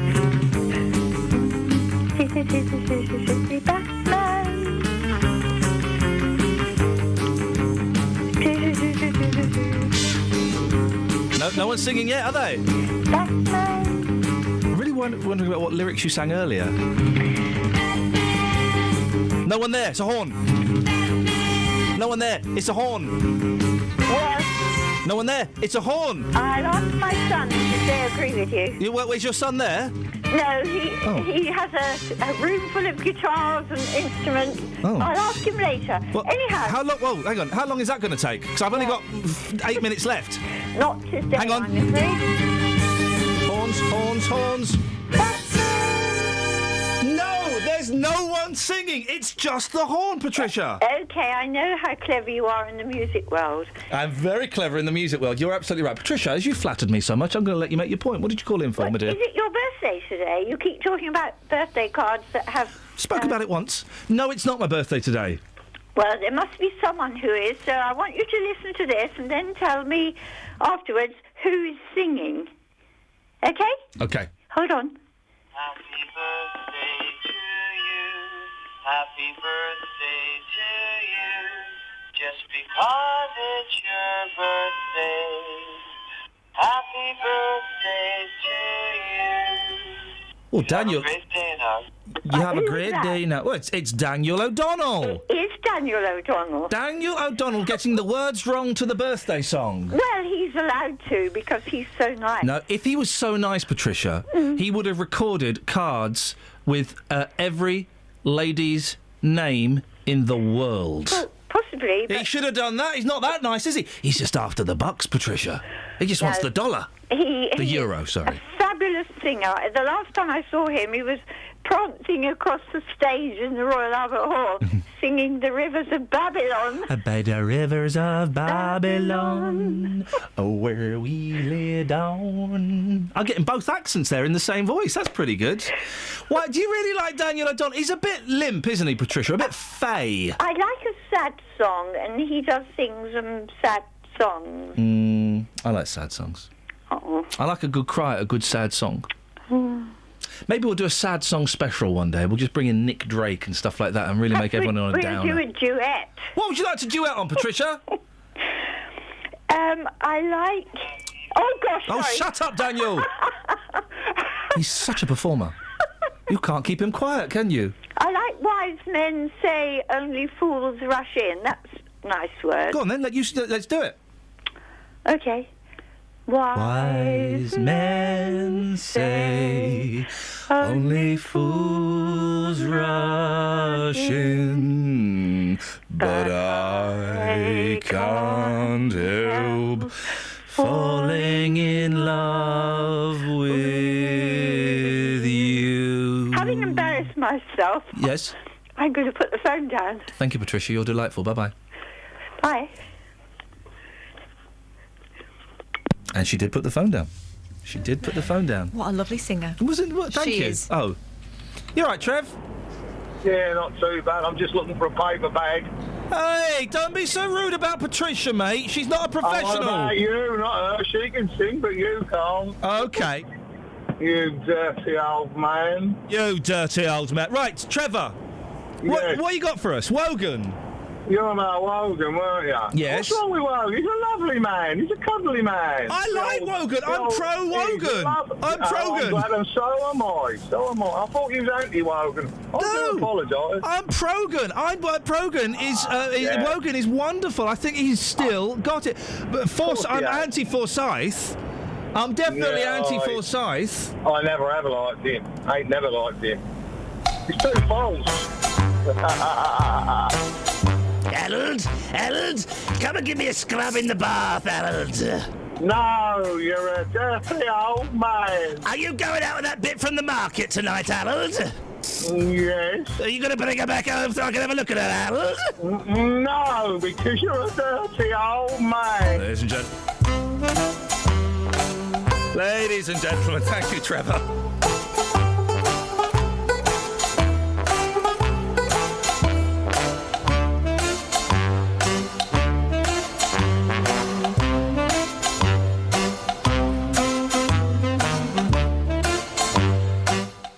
Derek's emailed in, bank holiday without Justin on the airwaves is like ant without deck. Shame on you, 3CR, shame on you. Come on, he's just been given a break. That guy is the most productive gentleman I've ever met in my life, and he just needs to... he gives and gives. Yeah, we're going to let him go fallow for a couple of days, that's all. It's like a field with just crop rotations. What you got? I've got to apologise to you then for the Batman thing, because obviously I was wrong. You were wrong. There's no one singing. No, it's obvious. all horn. Obvious now. You played it to me then. It's horn all the way through, no singing. Gosh, don't you always play tricks? But why are you saying it in that voice when actually you know I'm right? Why, yeah. All right, we'll have a listen again. Hang on a second. I'm not saying it in a voice.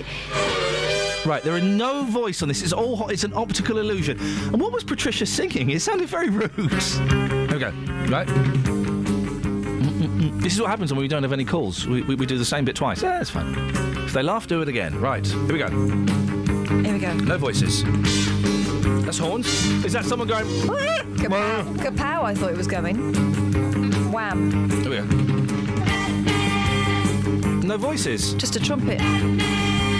Maybe two. And a trombone. And a cornet.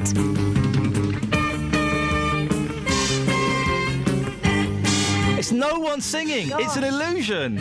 Why are you saying that voice as though you're about to pwn me? You can't, mate, because it's right. I'm not poning anyone. This is me being humble.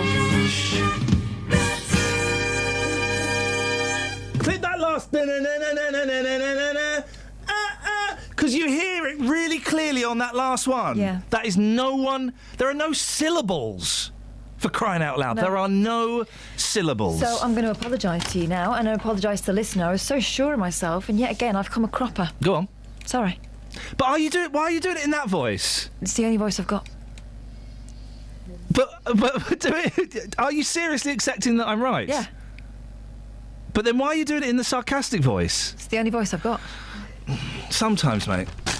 You really do get on my... I didn't swear. I nearly used inappropriate body language. Okay, so everyone else can fill in the blank or blanks.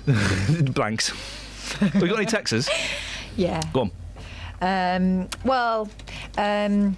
John Humphreys has been suggested by Lee from Bozat. Oh, very bitter. Yeah, but that's his act, isn't it? No, I've met him. He's a bitter man. Is he? Yeah, I met him after I'd wiped the floor on Celebrity Mastermind. Yeah, I'm well, Mastermind, don't matter. Yeah, very, very bitter. Hang on one second. There's no voices. No voices. Yeah, that's okay. You're bitter. Go on. No, that's all I had to say. I'm really sorry. Okay, well then that apology is accepted. I'll see you on Monday morning at 6. Yeah. Kelly, I'll be listening to you Monday afternoon. I'm here Monday at 6 as well. With Not us? the same. What? I'm in here. Doing what? Work. Oh, blimey. But then you're doing 6 in the evening? Yeah. That is absolutely nuts.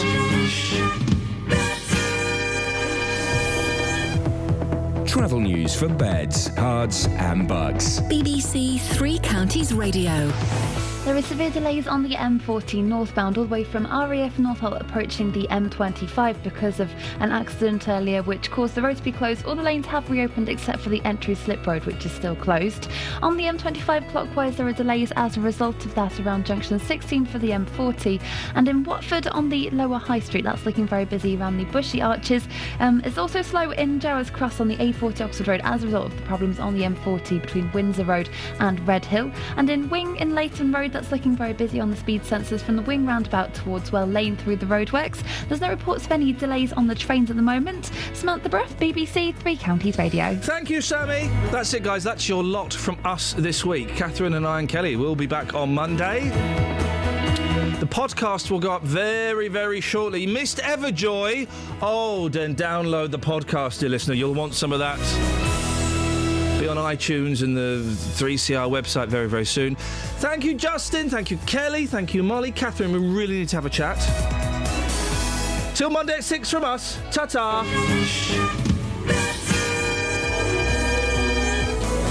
Local and vocal across beds, hearts and bucks. This is BBC Three Counties Radio. Thank you, Iain.